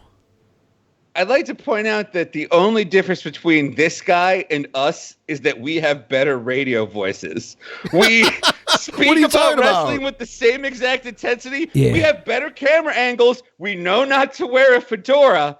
We don't sound like Horseshack from Welcome Back, Kotter. But the content is the same. Yeah. Dean Ambrose. They have Goldust. No matter what side of John Cena you're on, your opinion makes you just as bad as anybody with a John Cena opinion. Flippy dips of 360 things, but no actual talent. Guys who couldn't. He also made a video about how WWE wrestlers are tougher than MMA fighters too. So. He's a troll. He can't be real. He is. I mean, he can't be real. I think he's probably got a heavy touch of the tisms. Maybe. Yeah. When he's cutting a promo. Yeah. You know what I mean? Like he's doing the thing where it's like the way you know someone's cutting a promo is they're like, here's people like wrestler number 2, wrestler number 3. But the thing is, like, he's cutting a promo, so he thinks he's pretending. But he's also being very serious, and he really does think these things about AEW. So it's just I don't know where where he ends and the trolling begins. It's a rough line. He made a video after Bret Hart showed up on AEW. He was so butthurt. He was so butthurt about Bret Hart being on AEW. It was pretty hilarious. So then he decides to start his own company, AEW. And even if he wins the world title, AEW, it's his company. Remember how Jeff Jarrett won the title in TNA? Well, of course he won the title. It's his own company. He can manipulate it that way. So what about when Vince or Triple H won the title? Or Vern Gagne had the title all the time. In, Jerry AWA. Lawler. Yeah. It's always been the belt goes on the boys that are with the company guy. And you know what? Fuck it. It's wrestling. It's fake. Anytime anybody wins a title, it's because the company wanted to put it on that fucking guy. All right? There's been like... Oh, I was going to say, also, Cody Rhodes doesn't have the title. No one has the title right now. Yeah, there is no title holder. All out. It's going on Jericho, I bet. Yeah, I would think either it goes on Jericho for a while and then they have him put somebody over like the new face, or they build up a match between Jericho and somebody for the first championship. Well, isn't that what they're doing with Adam Page and Jericho? Okay. At the All Out? It's going to be him versus Hangman Page because now there is no title. There is no title holder. It's going to go on Jericho. The belt looks way better than the WWE belts, in my opinion. Yeah, it looks really good. Yeah.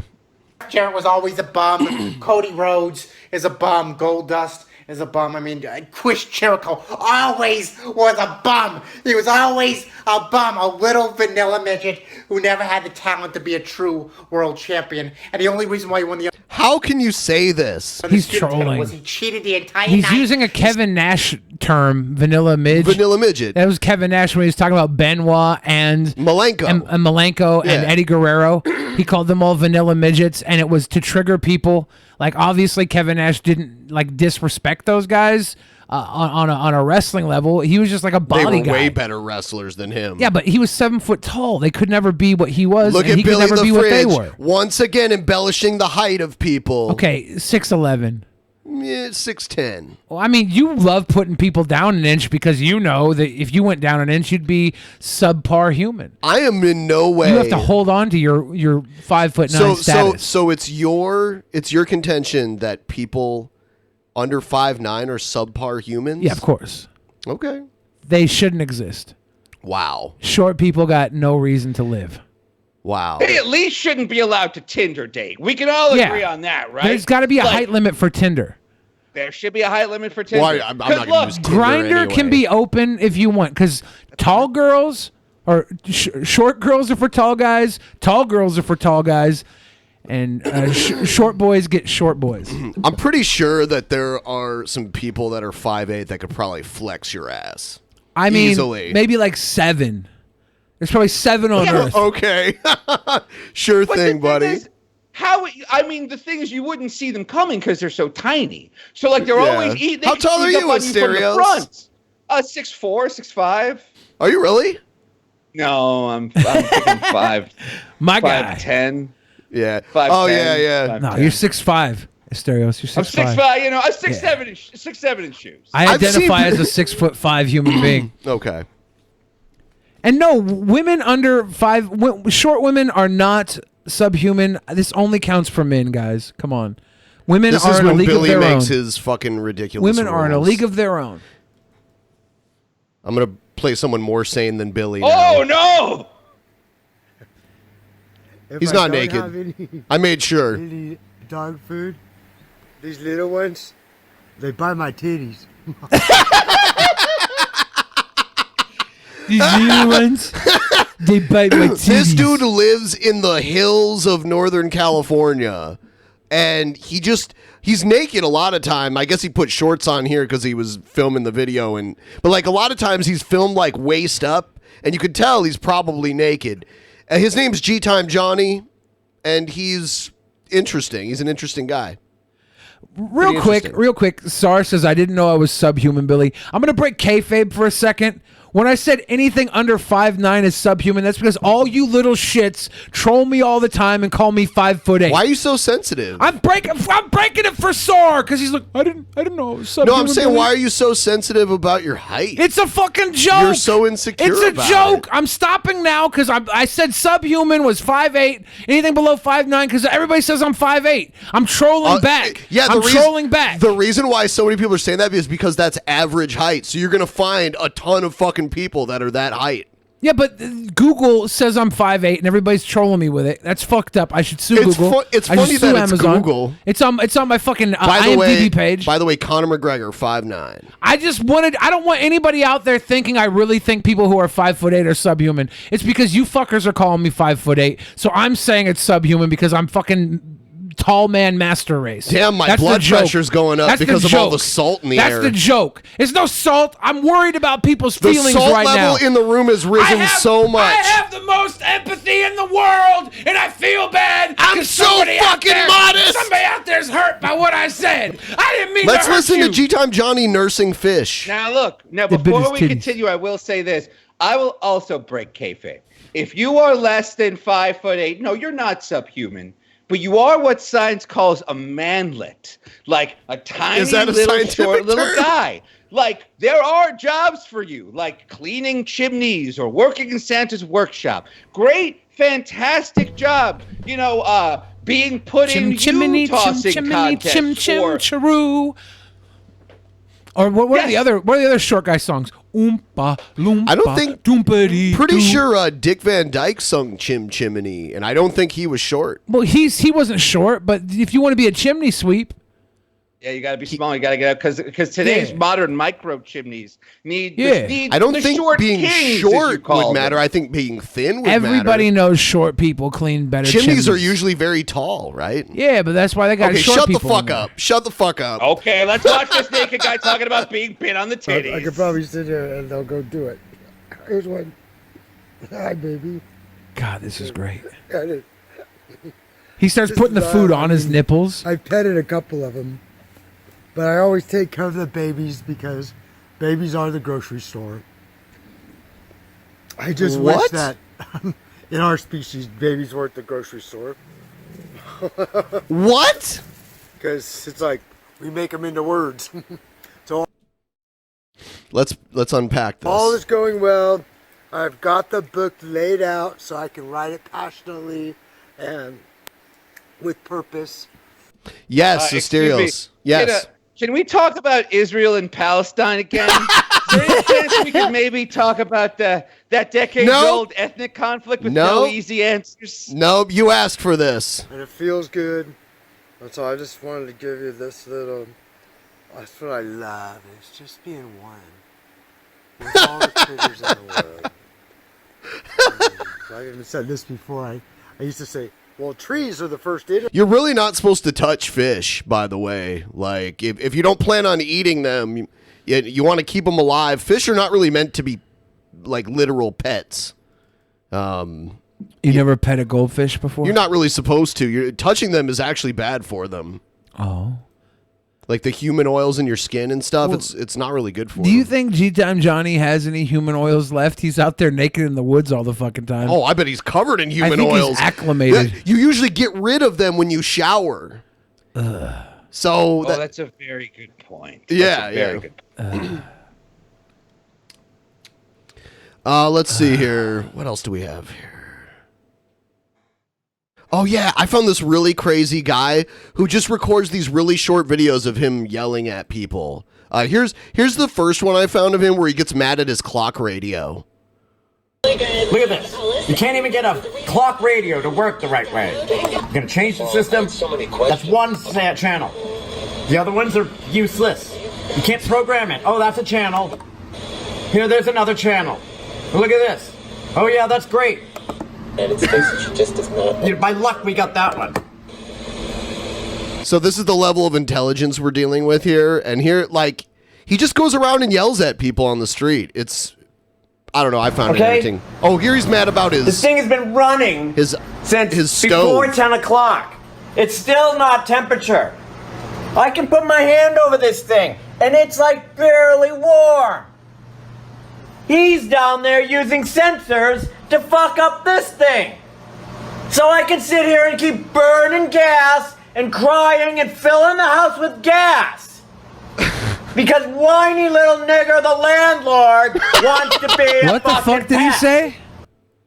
Yeah. Dude, this guy's crazy. He's a horrible, horrible person. Okay, short people are fine. They should live forever. This guy doesn't deserve to live. Look, he's like out in the woods. He just like randomly says shit to people.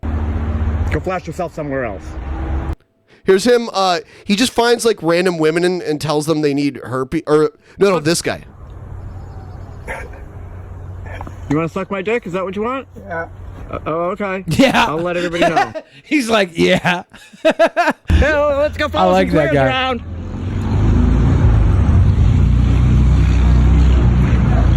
Yeah, bitch. You're a loser. Why don't you go cruise the gay spot, okay? You little herpes sore? Keeping up on the news, huh? What the fuck? Somebody needs to go counteract this gentleman. He runs around and calls other people trolls. It's kind of like Jared Genesis, where like he's the one being a creepy, annoying person. Jared Genesis when he gets kicked out of his parents' house. Finally, yeah. Here's a few more. Okay, here we are at Technology Central, but the garage guy and all his little network operation centers like to kill your signal. Aren't they just sweet? Here's No, communism is for China. China. Communism is for China, not San Francisco. Okay, now go ahead and go back to the VJ clinic. Come on, doctor. Yeah, I fucking hate this Doctor guy. Facebook. Go ahead, I'm watching you. He is living I'm in giving the you a taste of your wrong little city surveillance. to be this hateful. Yeah, it's crazy. San Francisco, he's running around calling people gay, and he's using the, I don't even like to call it the N-word. I call it the between M and O word. He's using the between M and O word to describe his landlord. Why does he need his oven set to 500 degrees? Is Thanksgiving in an hour, and has he done nothing? And he's Everything wrong complaining about that this. the presets on his radio don't work. They're presets, sir. You need to find the radio station, then assign that station a preset.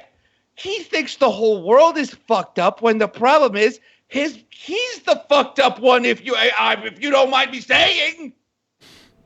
Yeah, he's a terrible human being, and he needs to be dealt with accordingly. I say we do a fundraiser. We drive down to San Francisco, and we We counter. wait for him to run around yelling at people and be like, "Fuck you, buddy." And then when he calls me a herpes whore, I pin him down and I scream Leviathan while sitting bare naked on his face. Let's get this guy to grab the guy that Andy Dick grabbed, and then that guy can punch him. Got anything else to say? Everything taken care of. What were you just yelling at the corner? He stops the video at the weirdest times too. There's a little creep. We just passed her at the intersection. Yeah, she's the creep. The other way. You're the one following her and recording All these her. fucking hospital freaks need to stop following people around. You're following her! You know that? You're really goddamn tiring. Why don't you finish your phone call and get back to the office? I mean, they're trying to go back. This person is clearly heading to the office or something. Walking very fast away from you. The amount of videos this guy has of him chasing the back of people. Right. This should be harassment. Yes. People are walking away. We only have 2 more of him. Here's another one. Oh, good. Bitch, do I know you? You know that? Do I know you? Oh, good, you're getting in the car.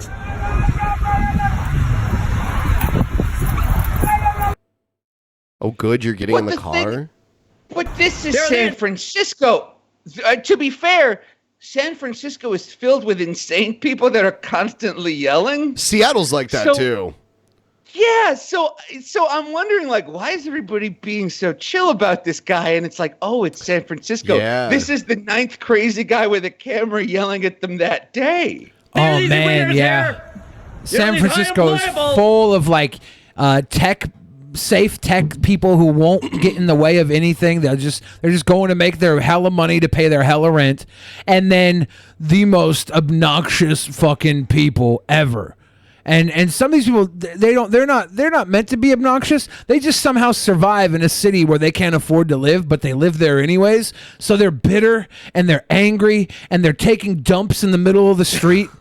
And they're like stealing cars and leaving the cars pulled over, blasting Cardi B on the side of the road. And they're having dance parties outside of these stolen cars that then turn into impromptu dumpster fires. It's fucking strange how rich and how poor everything is, and they coincide. It's like Bob Saget and the Full House kids on one side of the realm, and then the other side is literal Satan. Yeah. One time I was in San Francisco, I saw a homeless guy peeing into a baby carriage. Thank God that baby carriage only had clothing in it. Thank he was God. using the baby carriage to carry around his laundry, which he was peeing on, which is also weird. But it's just like, yeah, San Francisco's a real fucked up place. I think it's because they have such a great social safety net that no one ever dies there. Now in New York, we got no social safety net. So the crazy people just die out when it gets cold. God. But it never really gets that cold in San Francisco. It's a wonderful climate, both politically and climatologically. You know you're a dirty motherfucker when you gotta piss on your clothes to freshen up. Speaking of dirty motherfuckers, we now have Jared. Why the fuck is he wearing a bandana? A bandana? It's a bandana. So, are you familiar with Jared? Asterios? I don't know who the fuck this guy is. Oh, no. This is some guy. He's 30-something years old. He lives at home with his parents. He had, like, a fight with his dad live on a stream. And had his computer taken away for 8 months because of it. This is his bedroom. It literally looks like this all the time. For years, his bedroom has been like this. He'll wear the same clothes for, like, a month. Without changing This is his actually clothes. a new shirt, so I'm surprised. Yeah. So the other day, he came back to the internet, and a lot of people joined his Discord server, and people were coming to me being like, wow, he's saying some weird stuff about, like, banging 12-year-olds and like in his Discord. So I went in there, and I saw it myself. Like, I didn't know if it was fake or not at first. So then I saw it myself, and I encouraged people to go flag his Discord. And he got kicked off Discord, but then he made a new account and came back yesterday. But I guess that one's already gone already. So he's an interesting character. Yo. What is up, guys? Jared Genesis in the fucking house. How's it going, y'all? I'm swagged out today, and I'm ready to do another fucking video. So let's drop this shit. Let's drop it like it's hot, bro. This is Street Fighter Alpha Review. Now, if you haven't seen Street Fighter Alpha, it came out, I believe, around 2001, so it's fairly old, and I have to say, it is dank. It gets the... He's reviewing a movie that came out in 2001. A game. Oh, is he doing the game or the actual, like, animated movie? I think the game. Oh, okay. Dank approval of the Dank Lord. It's truly insightful for a fighting movie. You learn about the dark. Yeah, I think Alpha, the game, might have come out in the 90s, but the movie, like the animated movie. I didn't realize it had a movie. Akuma's Dark Hado, and how you must not misuse. This guy went into an MMA gym talking smack like he was a tough guy.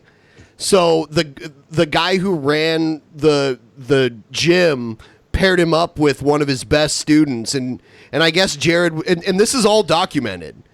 I guess Jared was like, yeah, don't take it easy on me or anything. And then he got his ass kicked. Oh, brother. Yeah. This guy, he looks like he's about to turn 40. And he's living with his parents. Yes. And they took away his computer for 9 months. Oh, so he's like a more well-spoken Christine Weston Chandler.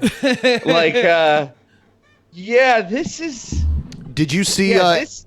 Did you see at the beginning of our show that Christine Weston Chandler made a video for Billy? I thought that was great. I did see that. I thought that was great.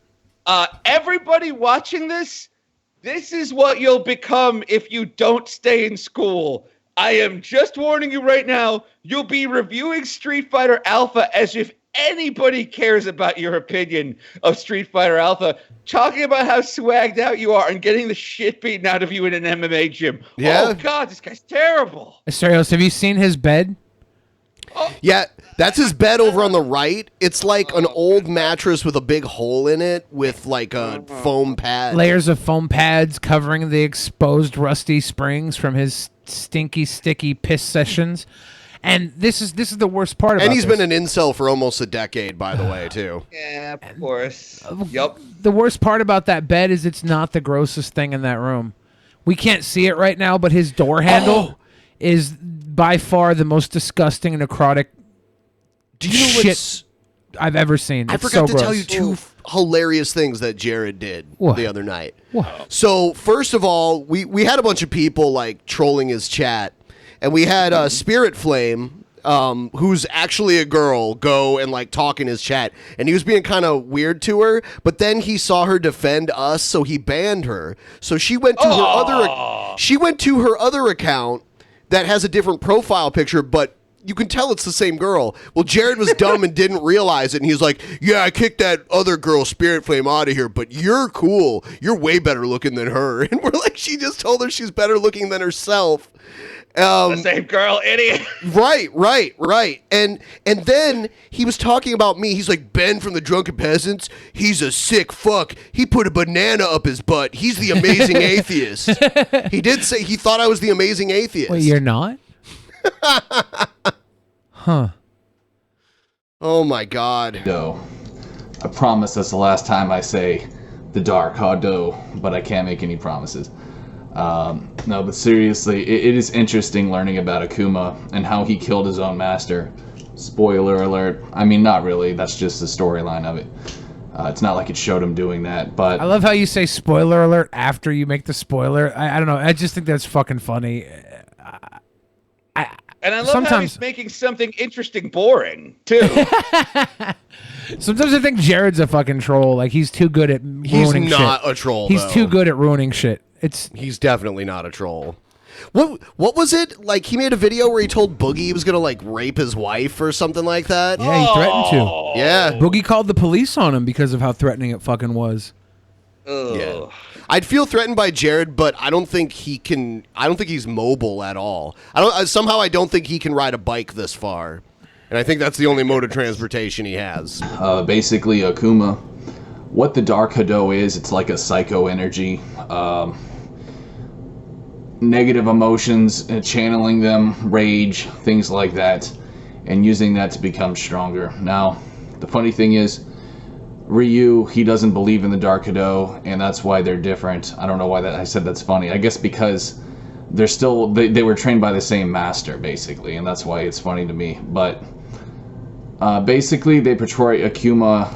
Yeah, this is boring as fuck. I just want to point out that he's talking about mystical, globally ranked fighting champions who can access dark, magical energies and use them to kill their masters. And he's found a way to make it boring. Congratulations. God damn. Yeah. Maybe we should just show the... Oh, you know what I do have? I think... Yes, I have him showing us his martial arts skills. Oh, no! Yeah. Here.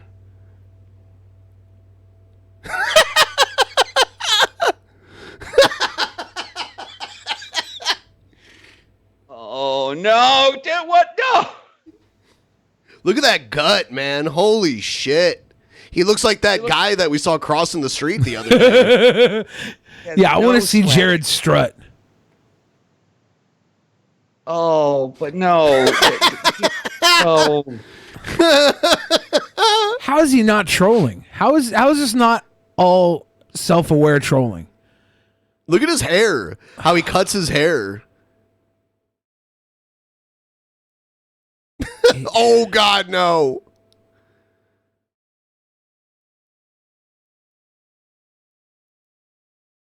Oh, no, man. Everybody was kung fu fighting. And he's wearing like boat shoes. Oh, God. Oh. I remember when he was like, I'm going to build muscle. I got to eat big to get big. Yeah, he was doing carb loading. This is when he didn't have a full drum set in his bedroom.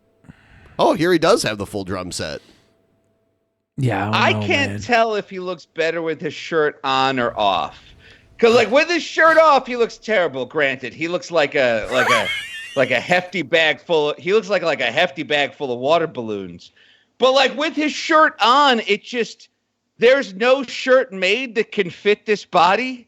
Like he's got like a weird non-Euclidean body that would be used to summon Gozer. So like look at the shirt. It's somehow too tight and too loose at the same time. Yeah, I see what you mean.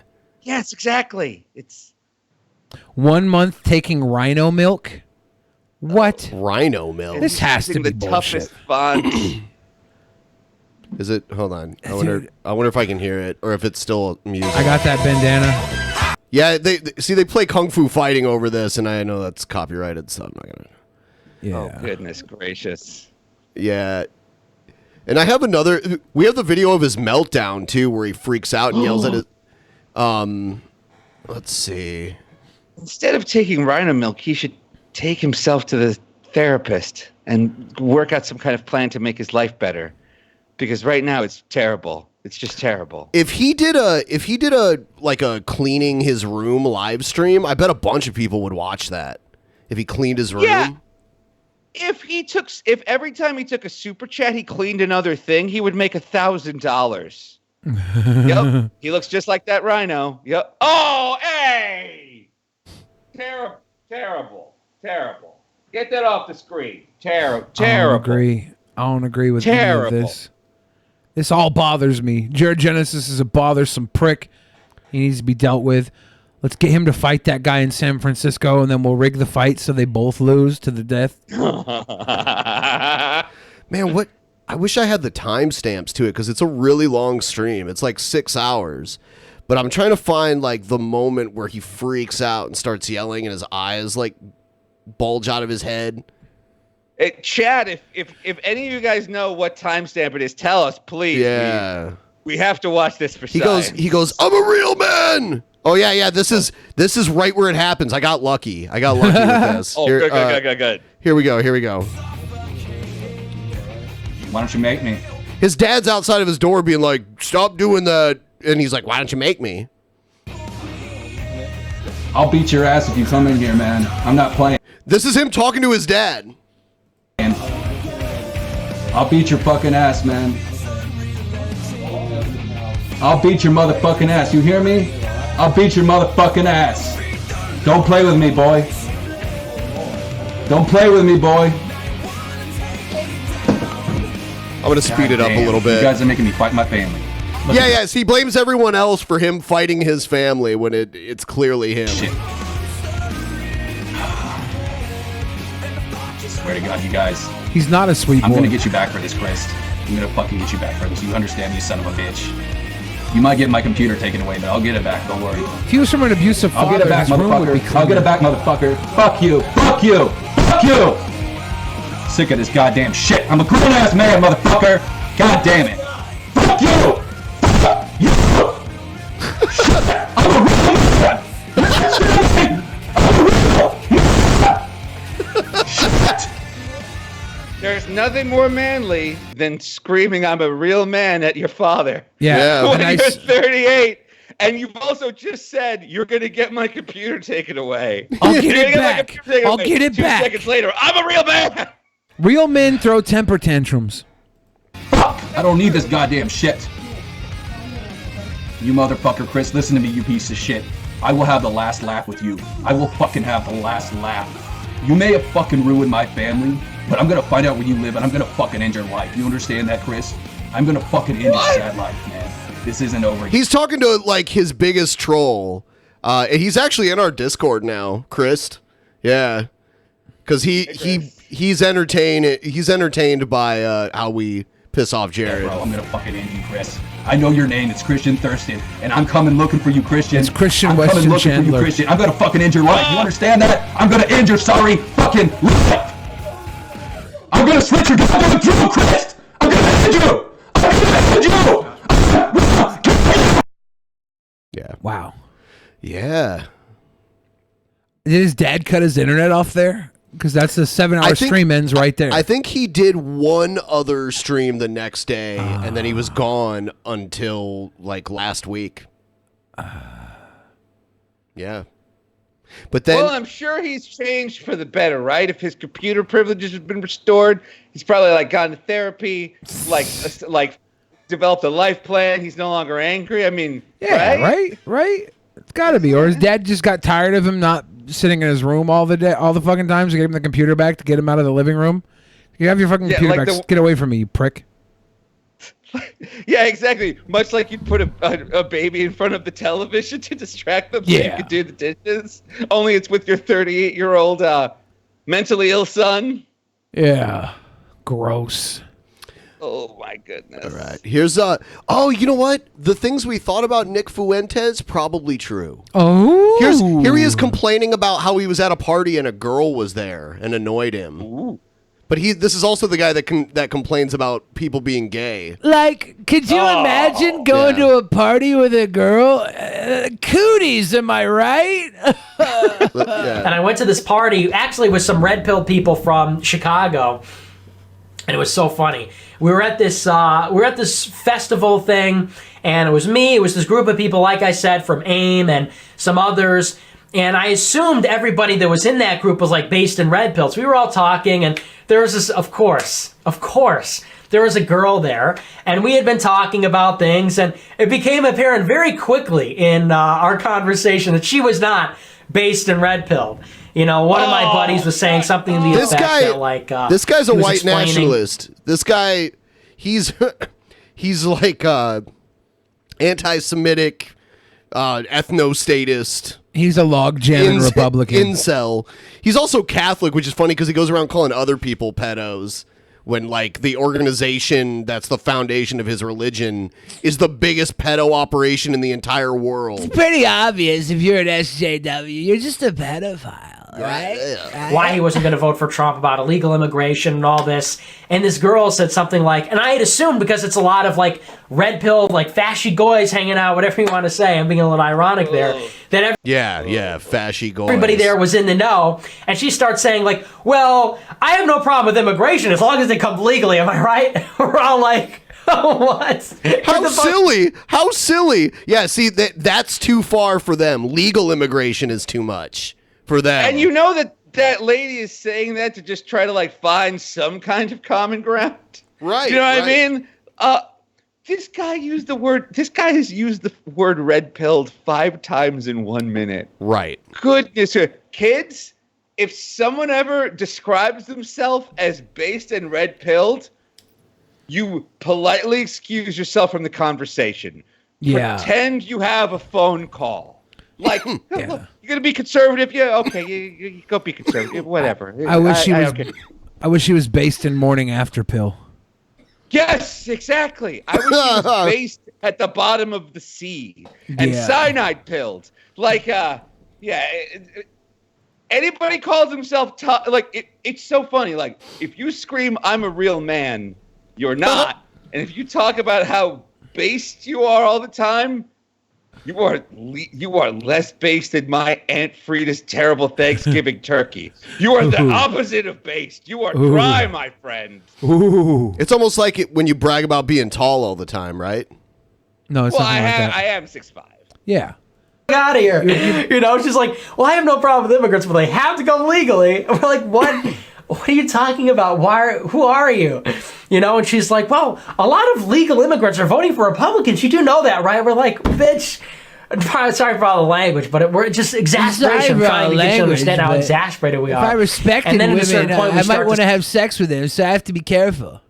Right. Discussing Iran, and we were saying, well, you know, Iran's a great country. The Persians are great, and she. Yeah, see, that's one thing that I notice about, you know, people on the far right that are like white nationalists.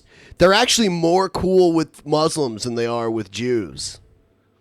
They're like, you think they wouldn't like Muslims either, but just because in a lot of cases Muslims and Jews don't get along, they tend to kind of be more on the Muslim side. It's so strange. I just wish people would come out and, like, you know, say that they're fucking just haters, right? Just say it. Admit to it. You're a fucking hater. Move on. You suck at this. Fashy goy. Me and the fashy goys, we were based in red pills. Shut the fuck up. And then he immediately says, "I'm being a little ironic." And I feel like a lot of these guys, they think like the word ironic is like a magic wand that means people can't be offended by the thing I said. Like, I was just being ironic. What's the irony there? What's the ironic intent? Are you what are you doing, a parody of someone worse? The person you were just hanging out with at this party? Like, what irony? Like, I hate it when people are just like, "Oh, I'm just trolling. I'm just being ironic. I'm just being a joke, bro."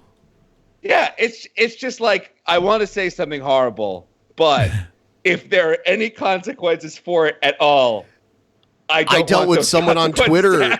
I dealt with someone like that on Twitter yesterday. I argued, like, I thought it was fun. It was like playing a game of one-on-one basketball against someone who was 2 feet tall.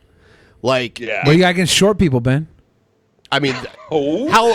At what point? At what point is someone short? Yeah. So, yeah, I don't know. Oh, these guys. She said in a very sarcastic way, she's like, yeah, it's like so much better where they like kill you if you step out of line. And we're all like, yeah. Unironically though, maybe, that would be better than whatever the hell we have here, right?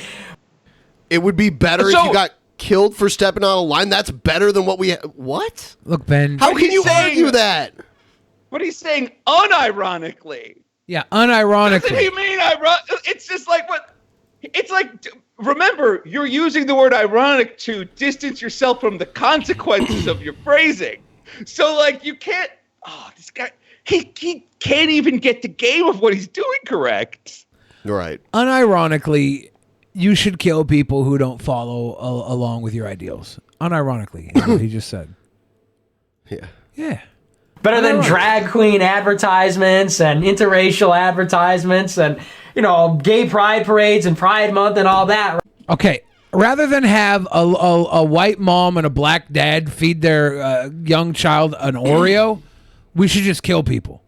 Is that what this fucking guy's saying? Why an Oreo? They had the Oreo commercial where it was the white mom and the black dad, and everybody got up in arms. Oh, okay. I was gonna say because like. Maybe it was a Cheerio commercial. I don't know. I don't know. I don't know if this is like a slur where you come from, but where I come from, like calling like someone an Oreo is like a derogatory term for someone who's like. I remember that it means they're delicious. Yes, yeah, like they were shitting on Oreo. They were shitting on Oreo for having the picture of the Oreos with the rainbow cream filling.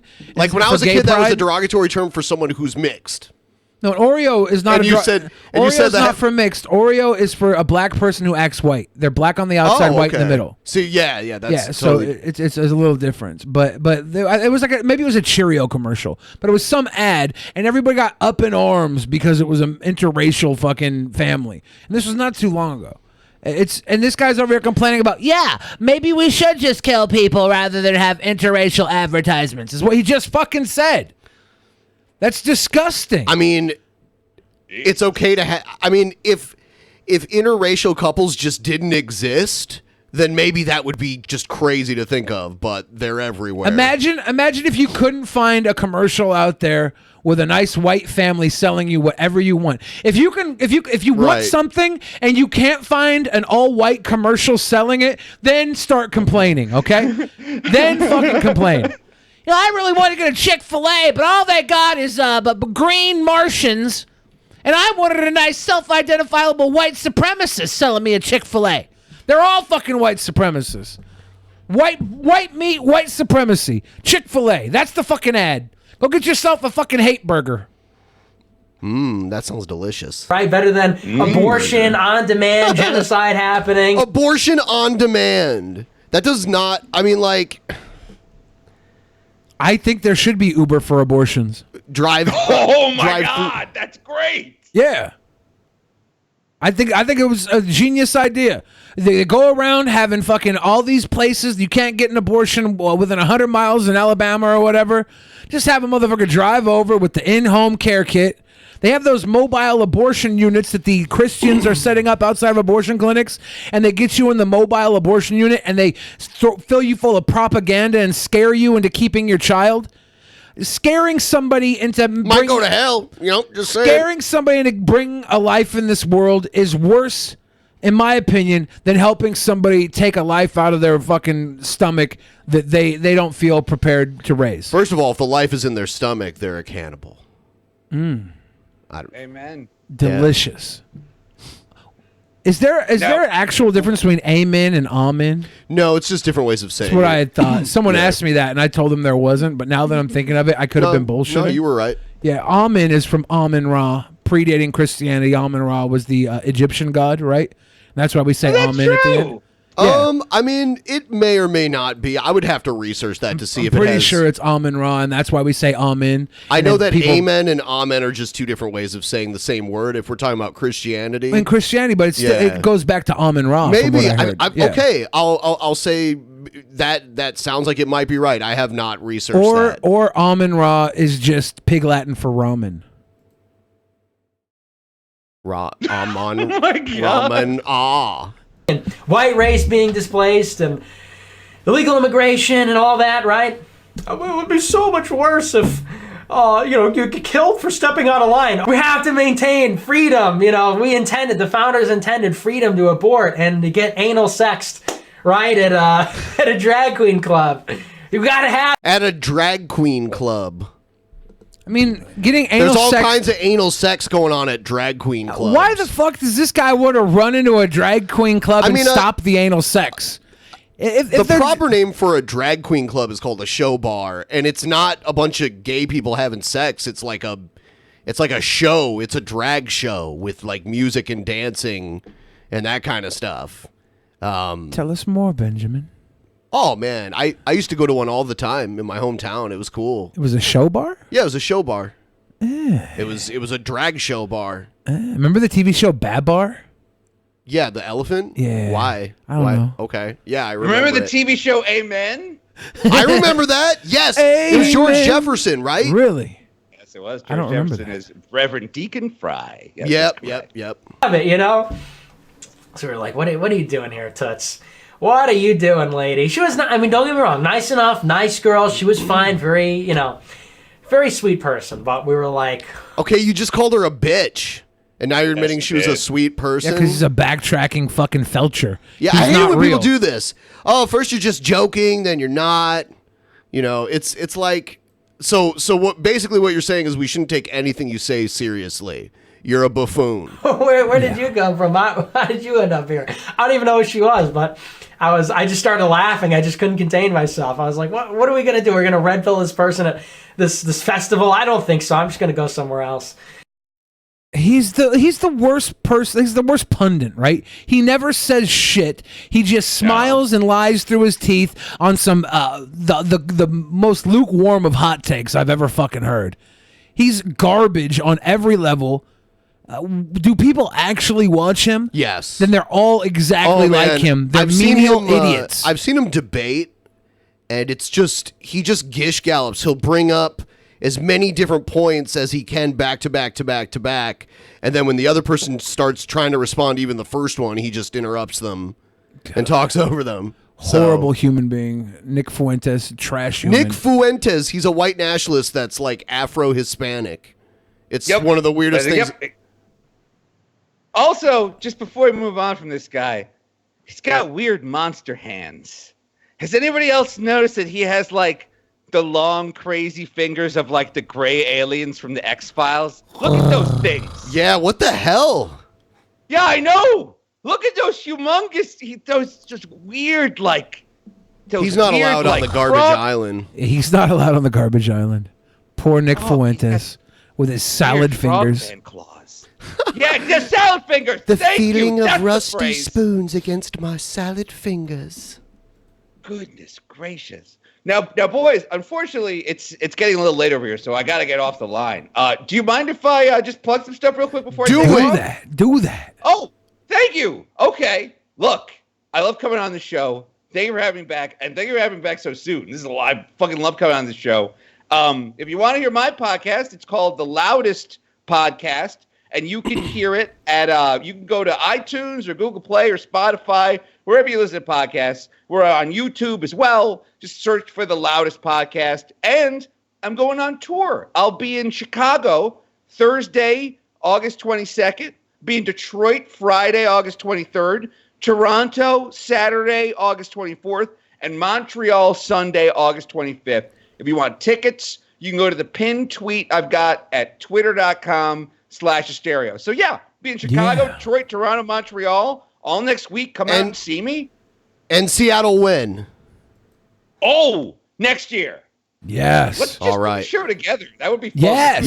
Let's do it. Let's do it. Okay, I would love to. All right. All right, We'll I gotta figure go. it I'll out. talk to you guys later. Have a good night, Asterios. Thank you again for coming on. We love having you here.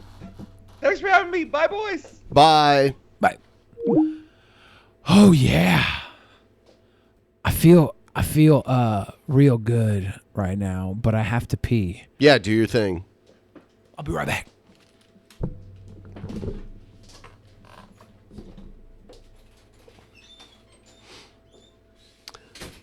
All right. So everyone just left at the same time, and I'm here alone. So I guess I'll do Q&A segment. I want to ask you a bunch of questions, and I want to have them answered immediately. And I want to have them answered immediately. No. It's okay. It's okay. It's not unprofessional for Billy to have to go pee. That's been an expectation here forever. Where if you have to pee, get up and pee. I hate having to hold it. Yes, I'm not totally alone. I'm here with the patrons. Billy made you pirate? He made me a pirate? What does that mean? Ben, if anime girls were real, would you be willing to fuck one? No, I think they would be horrifying looking in real life. If you took an anime girl the way it looked in real life, I think it would look scary.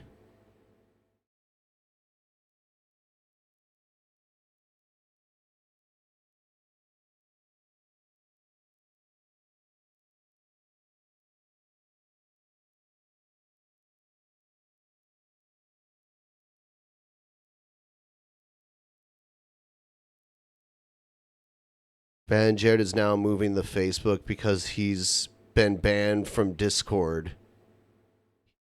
Like he's moving to Facebook? Is that what you're saying?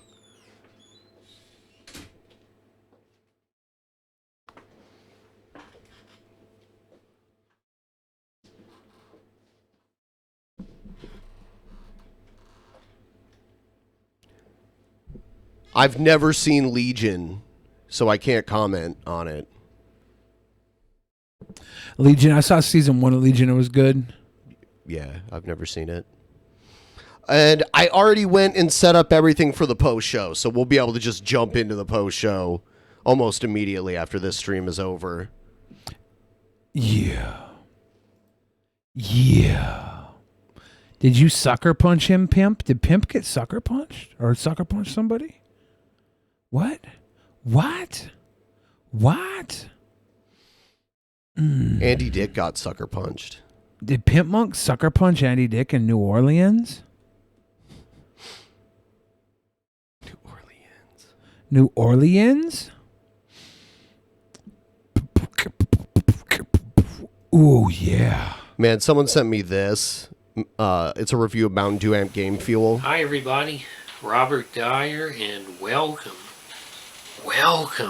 to the Robert Dyer channel, where tonight I have the grand finale of my reviews of the 2019 Mountain Dew Amp Game Fuel flavors, and saving the best or worst for last, I'm not sure, is Charged Cherry Burst, an appropriately red can. And as you can see, if I drank some of this shit. I drank like a whole case of this shit over like a few weeks. Below, I have the links to the No, other this is 3 not slowed down. This is just how he Or talks. you can go back and just look in the recent weeks on my channel here. And he ran for political office somewhere the other too. 3 Well, I read for political office reviews, in New Hampshire. in which I also Maryland or something. Charged Berry Blast review, I give a detailed Speed him up. demonstration of how you open the special top on here, and about this special texture they have. So on the yeah, side that's of the about can. regular And right now we're going to speed, try I would this say, for talking for most accuracy, people. alertness, vitamins A and B. Definitely a He's like a Mountain Dew very sommelier. pleasant cherry aroma. I'm not It's a a very big fan pleasant of cherry drinks, aroma. as you know, but some of them are good, particularly Red Alert, and my favorite of all time is Cherry Coke. That's really the one to beat. So let's go This ahead. guy and see drinks a how it lot of tastes. soda. Whoa. Whoa. He spilled it all over himself. Yeah, you know what? A little too amped. One thing about the Mountain Dew Amp Game Fuel is that when you try to open the top of the Mountain Dew Amp Game Fuel, you have to put your fingernail a little bit underneath the seal that seals the can of Mountain Dew Amp Game Fuel. And sometimes when you open that, you risk spilling some of the Mountain Dew Amp Game Fuel out of the Mountain Dew Amp Game Fuel can on yourself, and then you have a Mountain Dew Amp Game Fuel stain. Yeah. It's an interesting can because the top is just so different than regular It cans. is. It pops. Yeah, it doesn't make sense why makes they a would do pop. that, I think. Is it reclosable? Is that the thing? Yes, it is reclosable. Yeah, I guess that's innovation. Yes. Like, who doesn't just finish their Mountain Dew when they open it, though? I guess. This is Mountain Dew Amp Game Fuel. Oh, shit, I forgot. Yeah, the Amp Game Fuel. Yeah, Mountain Dew Amp Game Fuel.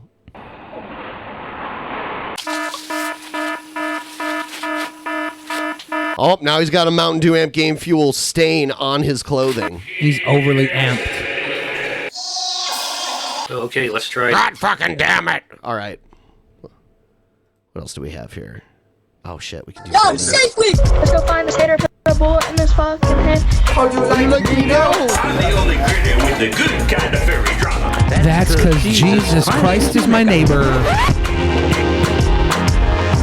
I'd so much rather go to New York than Atlanta. See, that's the thing, though. In Atlanta, we have Poisoning the Well, and we have but in Hannibal and Monty, within not too far. But in New York, we have all of the fans that live in New York, which is a lot. Well, here's the thing. More than in Here's the Atlanta. thing. We should do both. I can't do both. We could do both. We could do Atlanta and New York City, ATL and NYC. Atlanta's almost like as far away as you can possibly go. It's like a plane ticket, though. It's like clear. It's like all the way on the other side of the country. But we have such a good lineup. Well, down here I am, back where I belong, a singer. It took a struggle to get You'd back. be surprised into who's what in I'm New back. York or even Brand close new. close enough to get there. I want to do New York as well. Canuck is back. Let's go. Yeah, This here we guy's go. fucking next level. Yeah, here we go. And here we go. Yeah. All right. Dude, his mic is just trash. Yeah. Yeah, all right. Okay, how long can you do this in the intro? Here we go. Yeah. I like it when people just like, I remember in the 90s, people always said what year it was all the time. In the 99 to the 2000. 1993. Non-try. Now it's 95. You can clock me and watch me die. Yeah. I went from almost being dead to you to go to the greatest recovery ever. I didn't mean to do it, just happened, don't make me buy it. I just hung in there. I can write a book about my life. I write a book when I can write a song. Just means that's all. I'm not looking for no paragraph or a publisher, because all my life I've been a publisher, breaking my back, falling over, and almost couldn't get back up. But guess what? Yeah, that's right. I got right back up, and now I'm back, better than ever, never been better. All been here for the better. Yeah, that's right. Dan Canuck is here. Let's get it. Woo. Yeah, that's right. Woo. Yeah, that's right. Dan Canuck is back. Let's go. Woo. Is he just too fast for you? I think he might be. This is for Is he deaf? the people who thought that I quit. Yeah. I think he has an auto-tune. This is for all the people that thought that I quit. Yeah. What about all the people that never knew you started? Right, that wish you had quit. Yeah. So that they never saw this. Quitting would be a great progression in this man's career. Well, if he had quit, he wouldn't have made this video, and we probably would have never have saw him. I would love that. That would have been great. For all of the people who thought that I was dead, yeah. I didn't think you were dead. This is for all of the people who thought that I quit, yeah. This is for... He's not even singing on tune with the, like... No. Yeah, I don't think I think he might be tone deaf. The notes of the music are... He's not singing in tune with them at all. It's really bad. For all of the people... It's impressive how horrible that he I is. was dead, yeah. Well, guess what? I ain't dead Well, guess yet. what? Well, guess what? what? I dead He has yet. a speech impediment, I too. dead- oh, It's- yeah. It's like, wow.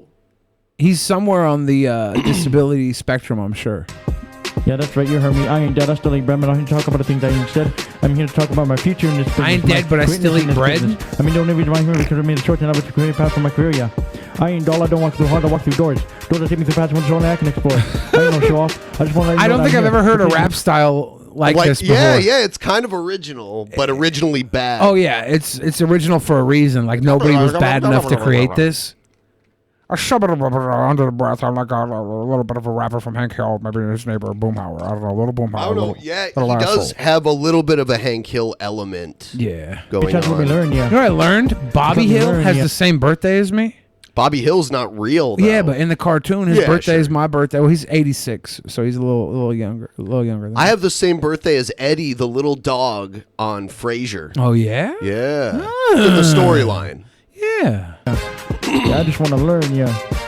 Please just give me a chance to let me learn, yeah. I just want to learn, yeah.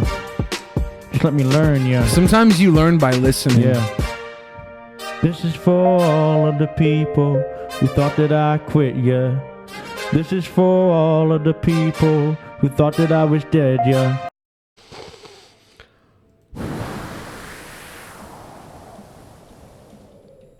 I just needed a break for like a second here. This is for all of the people who thought that I quit, yeah. This is for all of the people who thought that I was dead, yeah. But guess what? I ain't dead, yeah. Yeah, I ain't dead, yeah. I ain't dead, yeah. Yeah, I ain't dead, yeah. It doesn't even I ain't have dead, yeah. a rhythm to it.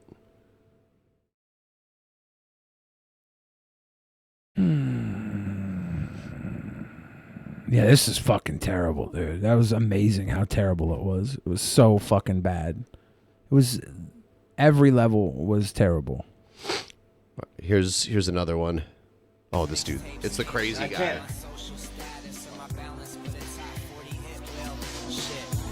Yo, you my boy. Fill my heart full of joy. When you stay in my stream, you fulfill my every dream. Now it's lit. I'm getting hit as I spit. With your presence your presence. I know this is barely a rap at all. I just wanted to show that much of it.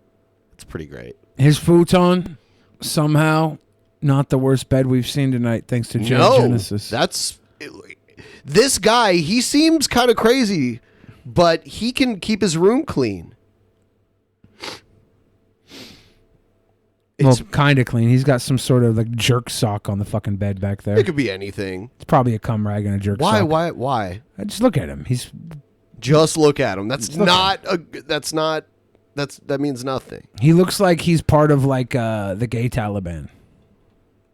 He just got done, instead of cutting some guy's head off, he just sucked some guy's head off. You wouldn't be able to be a member of the Taliban if you were gay. Oh. It's like totally antithetical to the beliefs of the Taliban. Oh, when you put it that way, it sounds like I was wrong. It draws me in. I'ma be in the pin. Yo. Is he rubbing his nipples while he's rapping? Fill my heart full of every joy. Yeah, I think he is. Gross. When you come to me. How is that? Yeah, like how is that not a jack I'm a sock if he's true sitting here fucking rubbing his G. nipples? And I just wanna be here forever. Us together. Now and now. Yo, Desu in the chat. Desu in the building.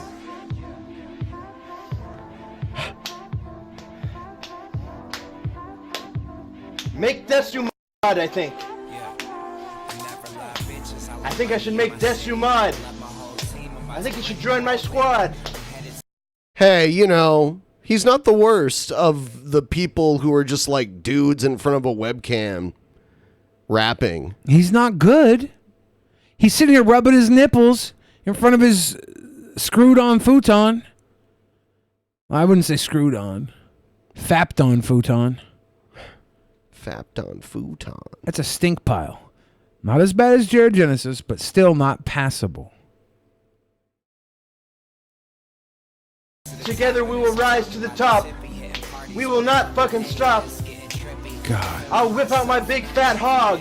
No, you won't.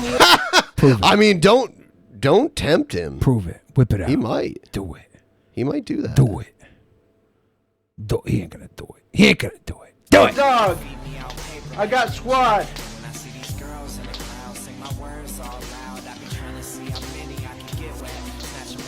Yuck. I got my boy in the chat. That's where the party at. Lean back, relax, grab a beer. The end is near.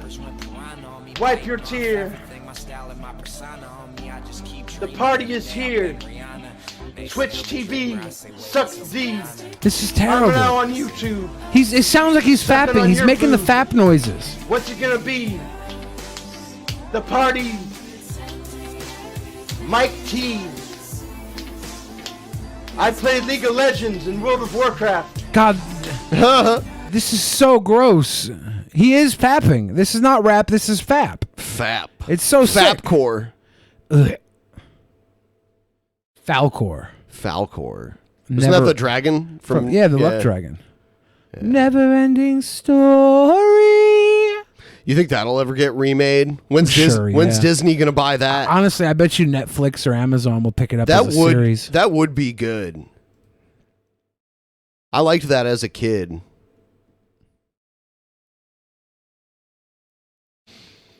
They made a few sequels to Neverending Story that were Jack Black was terrible. in Neverending Story 3.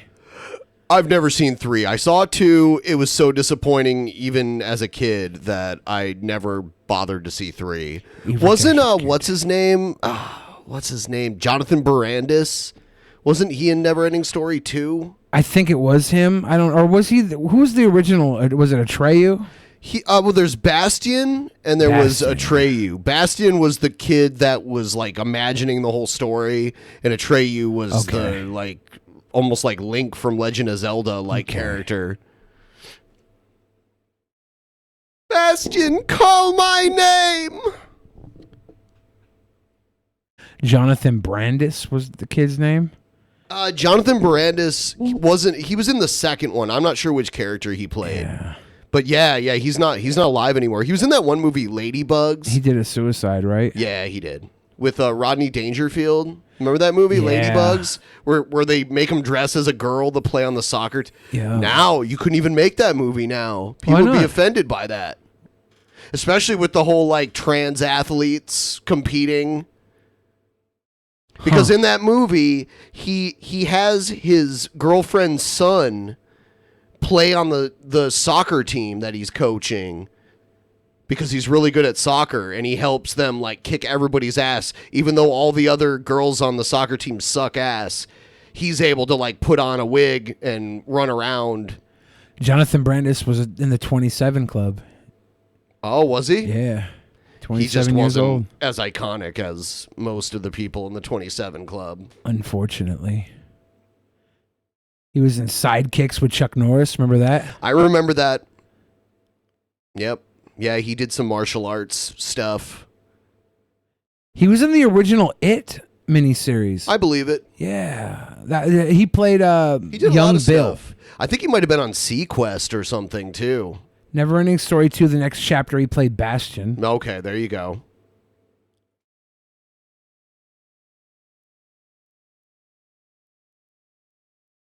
Do you remember that show Sequest? It was like Star Trek but underwater. I don't think I ever watched it. Sequest 2032. Yep. We're getting close. I mean, we'll see 2032. I know, right? Dude, we are almost 3/4 of the way through this year and almost the end of this decade. That's so sad. We will start a new decade in about 4 months here. Do you remember the year 2000, Y2K and all that stuff? Yeah, I was not worried at all. I was partying like crazy. I had because I was like, I think I was like 19.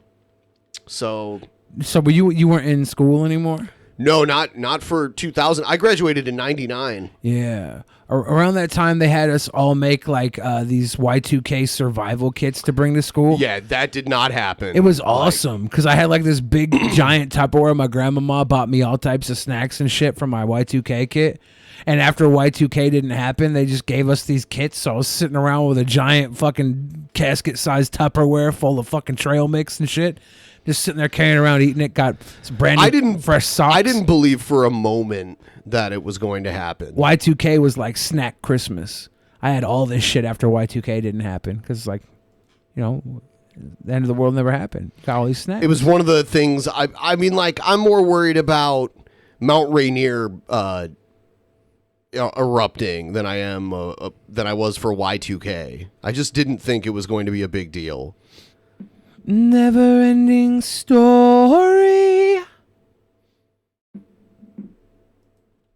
Y2K made Billy fat. I was already fat before that. If you wanted to blame my obesity on anything, it could probably be the Hostess cake outlet store where they sold you like 12 Hostess cakes, day-old Hostess cakes, 12 of them for like $1.43. Yeah, the discount bakery place. And then soda pops. Because I would always drink like those sweetened ST sodas or like Minute Maid sodas. I'd always have a bunch of soda pops. And my dad would yell at me or my sister if we had like a half-drinking soda on the table. He'd be like, if he found a half-drinking soda, he would yell. And I think he might have been bipolar because he would yell fucking angry mean. But my sister didn't care. And she would not finish her sodas. So I'd go around sucking down her sodas so my dad wouldn't yell. So, sure, that was the reason. Huh? Well, I mean, I'd have my own sodas. Like, I could drink my own fucking soda. I didn't have to drink her soda. I did it so we wouldn't get yelled at. Okay. The ever benevolent Billy the Fridge. We had all-you-could-drink soda and all-you-could-eat Hostess snack cakes. We had all-you-could-eat fucking bread and milk and peanut butter. These are the staples in my house. It's all carbs. Carb city. That's some really bad diet to have, especially when you're a kid. I mean, it was the 80s, man. Nobody gave a fuck. I remember eating fat-free I was not Twinkies. allowed to eat that shit. Nobody gave a fuck in my crack house. I had fat-free Twinkies. Do you realize what that is? They just take the natural fat out of the food and replace it with sugar. Right. It's worse. It's worse than a Twinkie. 97% fat-free. You're sitting there as a kid thinking you're having a diet Twinkie. It's worse than regular Twinkies. Yeah, if I'm going to eat a Twinkie, I'll just eat a Twinkie. A diet Twinkie. It said fat-free. You thought you were eating a diet Twinkie. Not me. Don't say you. You did. I said you as in the colloquial you. All the people that bought fat-free Twinkies thought they were eating diet Twinkies. Who was eating fat-free Twinkies? The fat-free craze was a marketing ploy to get people to buy foods that had the nutrients of the natural fats taken out and replaced with sugar. It was a marketing trap. It was a marketing ploy, propaganda trap to get people to eat more sugar. Hi, Billy. The royal we, motherfucker. I am right about that. Thank you. Oh my God. Well, my parents were better at feeding me than most people. Most people are stupid. Most people are stupid. Most people are stupid? Yes, motherfucker. Most people are stupid. 15% of people have intuition and can think outside the box.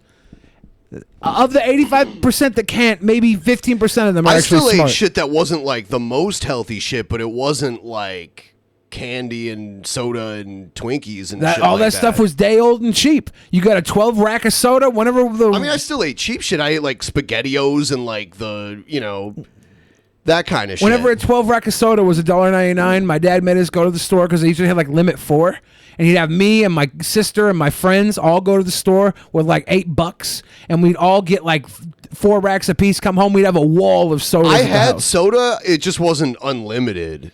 If my mom bought soda and I drank it all, I wouldn't get some for probably a week or two. Not only was I had unlimited soda, I was encouraged to drink soda that I didn't even want to drink, so it didn't get wasted. I would get yelled at if food was left on a plate. If food got wasted, Food being left on a plate. I mean, like it depends on how that works. I was the garbage disposal. When my sister couldn't finish her That's meal, they'd horrible. just dump it in front of me. That's so give it to terrible. Burley. Burley will eat it. Oh my god! Slurp, slurp, slurp. Blip, blip, blip, blip, blip.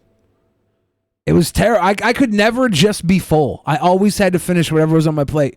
And I would always over scoop because I was a dumbass little kid. I think it was so cute to have a pile of mac and cheese on my fucking plate. Gigantic plate. That's how I got fat. It was a myriad of terrible things. So like your eyes were bigger than your stomach, like that. You know what I mean? Yeah. Okay. And I wasn't allowed to have food left on my plate or I would get yelled at because it's wasting. That used to happen to me too, but I just learned to like scoop less. And I just learned to eat more. Okay. It sucks. That was my answer. Okay. I was a kid. I was 400 pounds by the time I was 14 years old, and I was over 300 pounds before I was a teenager. So like within like a year or two, I went up 100 extra pounds, and I was already 300 pounds at 12.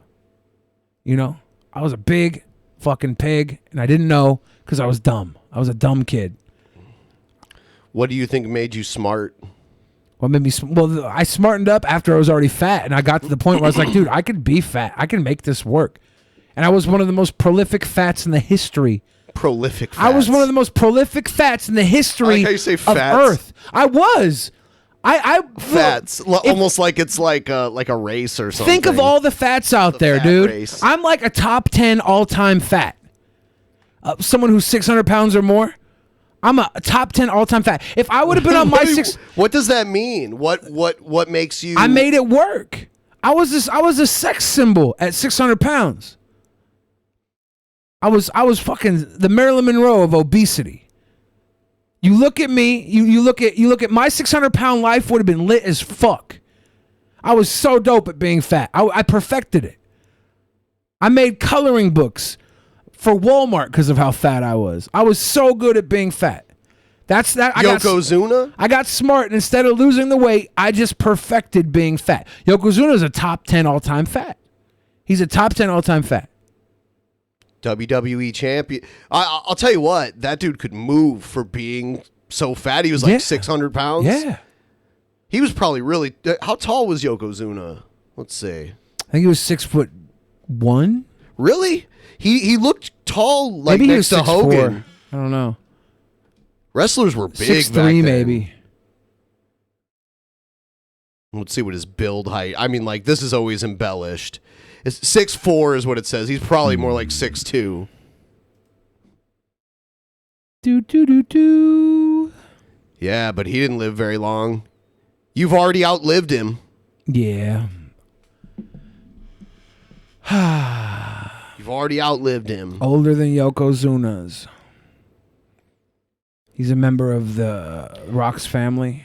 Kind of, yeah. Well, he is. I mean, He's an Anoya. These two families, the Anawai and the Mayavias, they're not actually blood related to each other. Well, the Mayavillas they're married though. They're married in. The Rock's mom. No, they were blood brothers. The blood brothers. Are you sure? Yes. Yeah. Peter Maivia. I don't know how to spell it. I think this is it. Yeah, Peter Maivia. This is The Rock's grandfather. And so he's like an honorary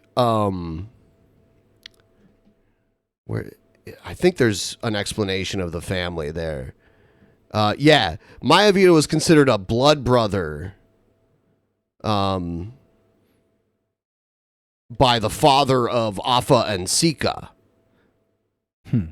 So they're not actually blood related. They're like honorary related. So The Rock and Roman Reigns don't actually have a blood relation to each other necessarily. Sika is Roman Reigns' father, though. The Wild Samoans. Yeah. Yeah. Yeah. He kind of looks like The Rock somewhat.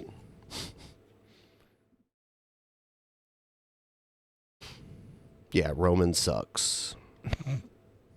Who's another top 10 all-time fat? John Candy? He wasn't that fat though, right? What? He died pretty young. But that was because of his alcoholism and cocaine abuse. What about Chris Farley?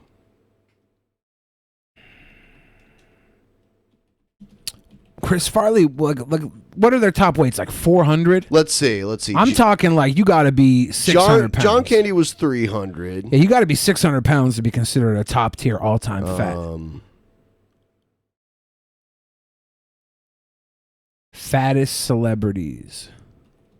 Dom DeLuise. He's not that fat. He wasn't? Dude, the list of fat celebrities is not that fat. What about like Ralphie May used to be really fat. Ralphie May was pretty fat.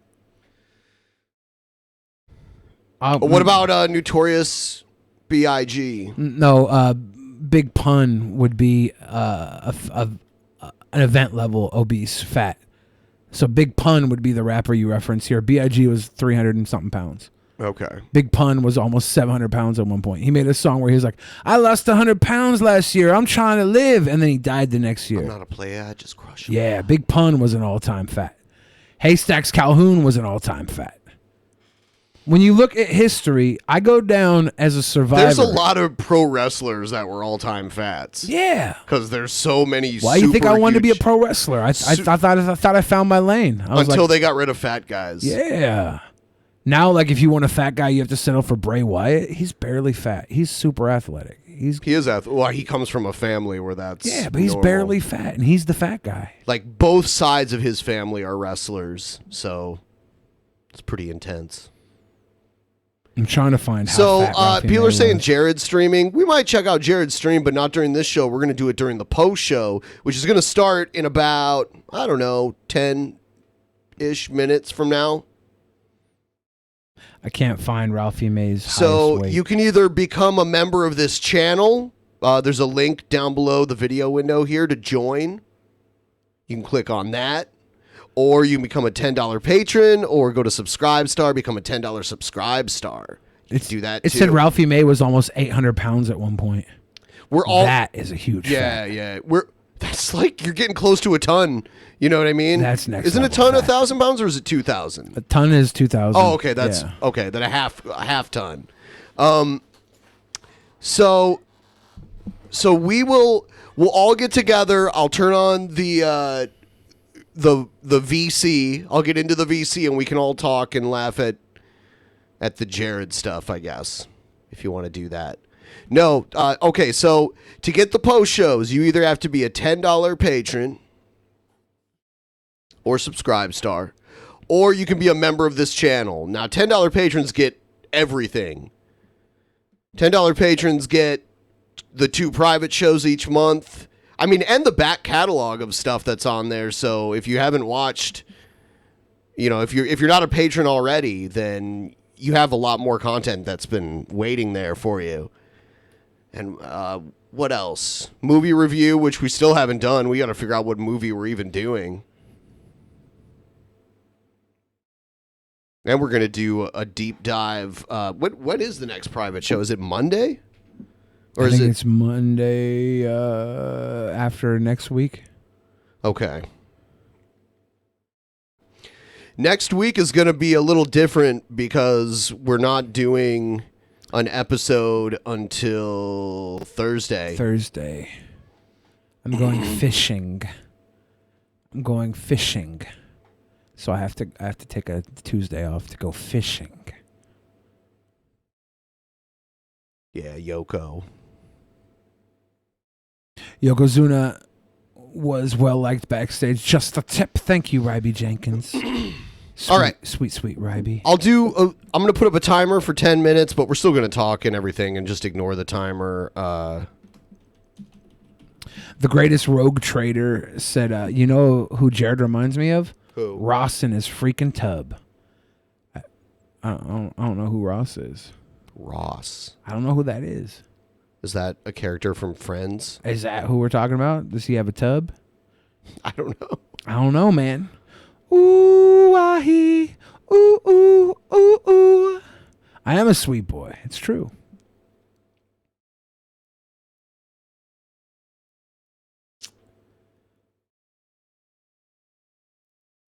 Most mid-'80s rap is pretty cringy. I really like the Fat Boys.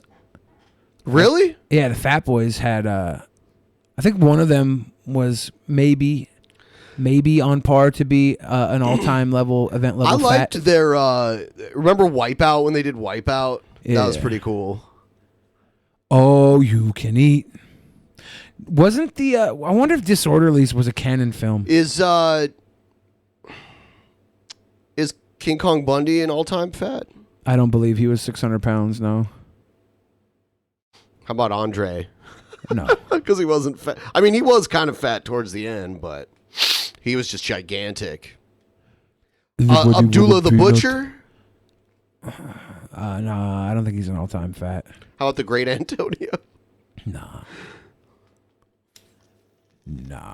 Warner Brothers put out Disorderlies, so it's not a canon film. The perfect amount of sweet. Trying to think of any others. This is kind of interesting. What's the medical name for the belly that hangs down past the crotch? The gunt? Is it the gunt? I mean,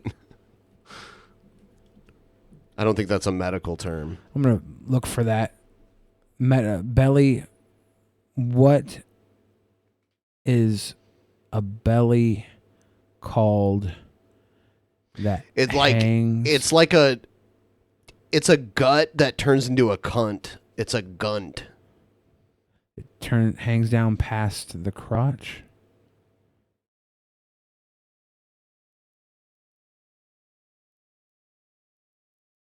They're saying fupa, but that's not the gut. That's not the gut. That's just the fatty patch that hangs over the vaginal area. Fupa. What is hanging belly fat called? Paniculus is often incorrectly referred to as a pannus. It's a medical term describing a dense layer of fatty tissue. So paniculus, icky paniculi. Icky paniculi. What is an apron belly? A pannus stomach is commonly referred to as an apron belly or mother's apron. The apron is a flap of excess skin tissue and fat that hangs at the bottom of the abdomen. We're going to talk about it, and if you have an apron belly, please know that you are not alone. Please know that you're not alone. If you have an apron belly, they're saying incorrectly referred to as a pannus, and the next one they refer to it as a pannus, the paniculus. Pannus. How many inches can a woman feel? Wow, these are the big questions. Usually the depth of the vagina is between 3 and 7 inches. The vagina is an organ that is designed to accommodate both childbirth and sexual activity. However, if a woman is experiencing pain during sex due to what she perceives as a shallow vagina, she should talk to her doctor. How do you tell if something is wrong down there? What a general question. Consult your doctor if you notice 1, a change in the color or odor or amount of vaginal discharge. Oh, we got a new member. Hey, thanks for becoming a member. You're going to get to see the post show in a couple minutes here. We're going to go do it. If you're a member or if you're a patron or whatever, the link is already up. So feel free to migrate over there pretty soon. And Anna Jamarco, I'm a very, very tall 6'2". For since you're asking how tall I am, I'm a astoundingly tall 6'2". It's almost as if I'm 6'3".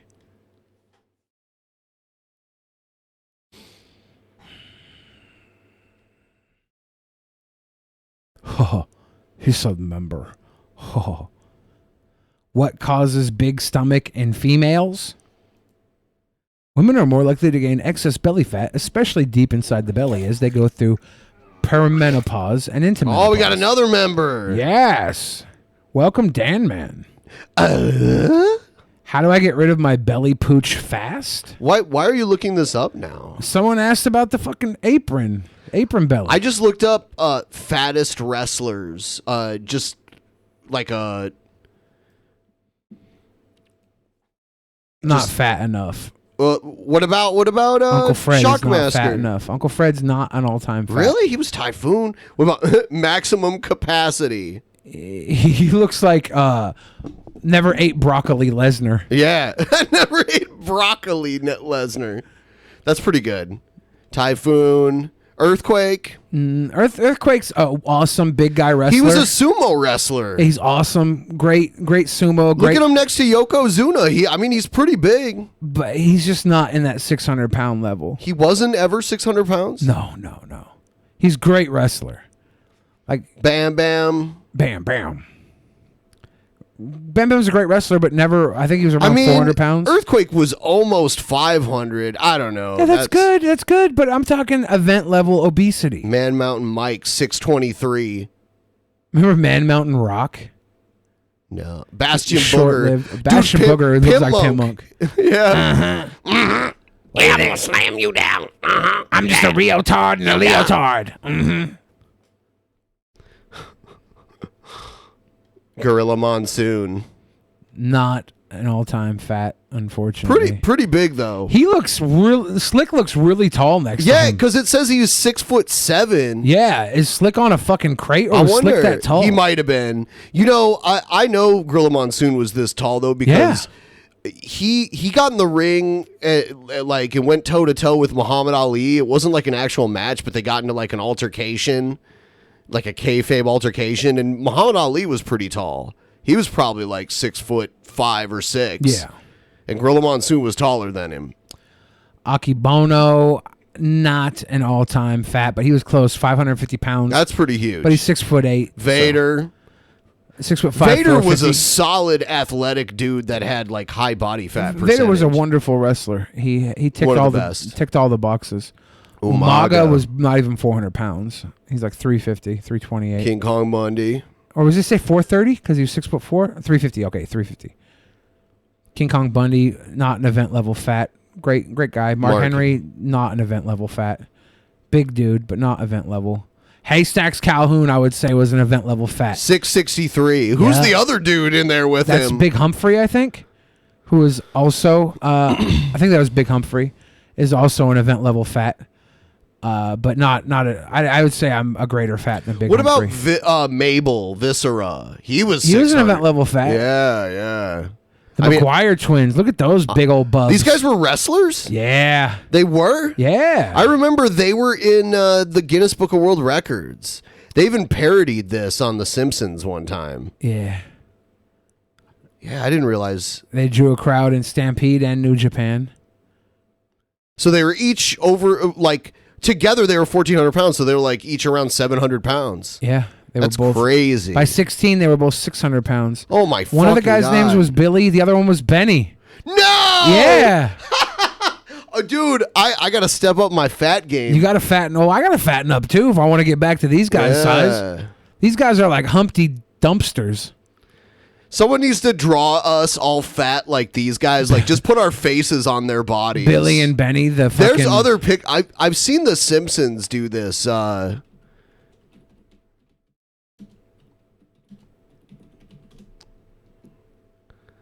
Where is it? Yeah, right here. Because there was a picture of these guys in the Guinness Book of World Records. See? Yeah. Yeah, here's Mabel Viscera. Okay.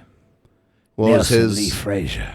They said he's 500. Dude, he had to have weighed over 500. Not necessarily, but he was 6 foot. He was 6'9", and he was fat, dude. When you're 6'9" and you're fat, you gotta weigh more than that. I don't know. He might not have had the muscle build the other guys had.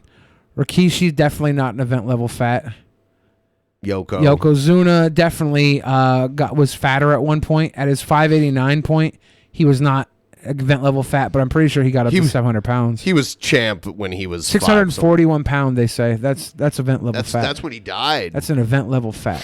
They have look at the size of Andre next to this woman. He looked at her. He's like, anybody want a penis? He's about to fuck Phoebe from Friends. There's Happy Humphrey. Event level fat. Happy Humphrey. Look at those pants pulled all the way up to his tits. One sure sign that you might be no more than a sideshow or carnival act is if you get your start in the ring by fighting a bear. That's exactly how William Cobb. How come so many morbidly obese people's name is William? How are so many fatties named Billy or William? Yeah, the one twin. Yeah. Better known as Happy Humphrey, got his start in the business in 1953. The once built 900-pound Cobb wrestled a bear for 28 minutes. What'd they do? Wrestle over a fucking never-ending pile of ribs? How could this guy do anything for 28 minutes other than eat? I don't know how he could beat a bear. A bear is really fucking strong. I think he fucked that bear, or let the bear fuck him. I think that's... But yeah, he started blowing the bear. Yeah, that's the only way that fat guy could last in 28 minutes with the bear is if he treated the bear as if it was a food and just sucked the rib meat off of him. And by 1962, he was confined to his bed and unable to move. He was able to prolong his life by losing an astonishing 570 pounds in a 2-year span. That's way better than me. That's way better than me. He had way more than you. True. Following a supervised study at the Medical College of Georgia, at his lightest, Cobb checked in at 230 pounds. Whoa! And was once listed in the Guinness Book World Records as the most weight lost, or what? Wow. I can't. And as... losing the most in 1 year. He didn't return to wrestling following the weight loss. Cobb died in 1989 after suffering a heart attack. He was back up to 600 pounds at the time of his death. Damn. Fuck, dude. Yeah, some people, they can fight it. They fight it their whole lives. Yeah. You know, I always heard that Richard Simmons was like obese at one time in his life, but I've never. There are no photos of obese Richard Simmons. A lot of people are saying that was all a scam. Really? So there's like a theory that it's a scam. Yeah, there's no photos of obese Richard Simmons. Yeah, I have to become the real Richard Simmons because I got proof that I was a big fat fuck, right? Yeah. I could start selling workout videos, sweating to the fucking like he did sweating to the oldies to sell oldies music.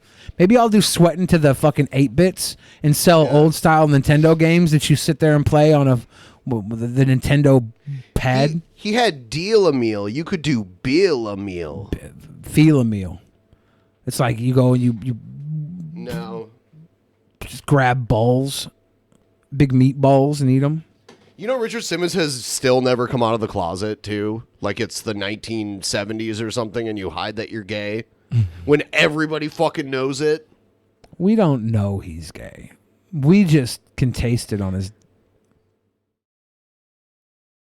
Already Every exists. time Richard Simmons is on Howard Stern, he ends up like running out of the studio crying at some point.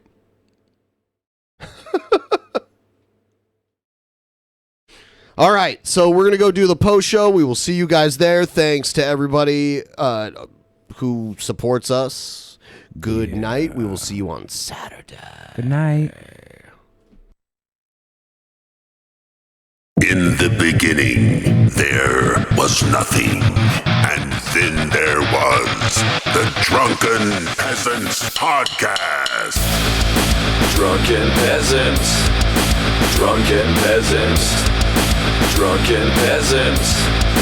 Drunken Peasants. From the strangest corners of the internet, gonna get TP'd by Billy and Ben. You know where you can find them at. Get ready, cause they're gonna kick your... Drunken Peasants. Drunken Peasants. Drunken Peasants. Drunken Peasants.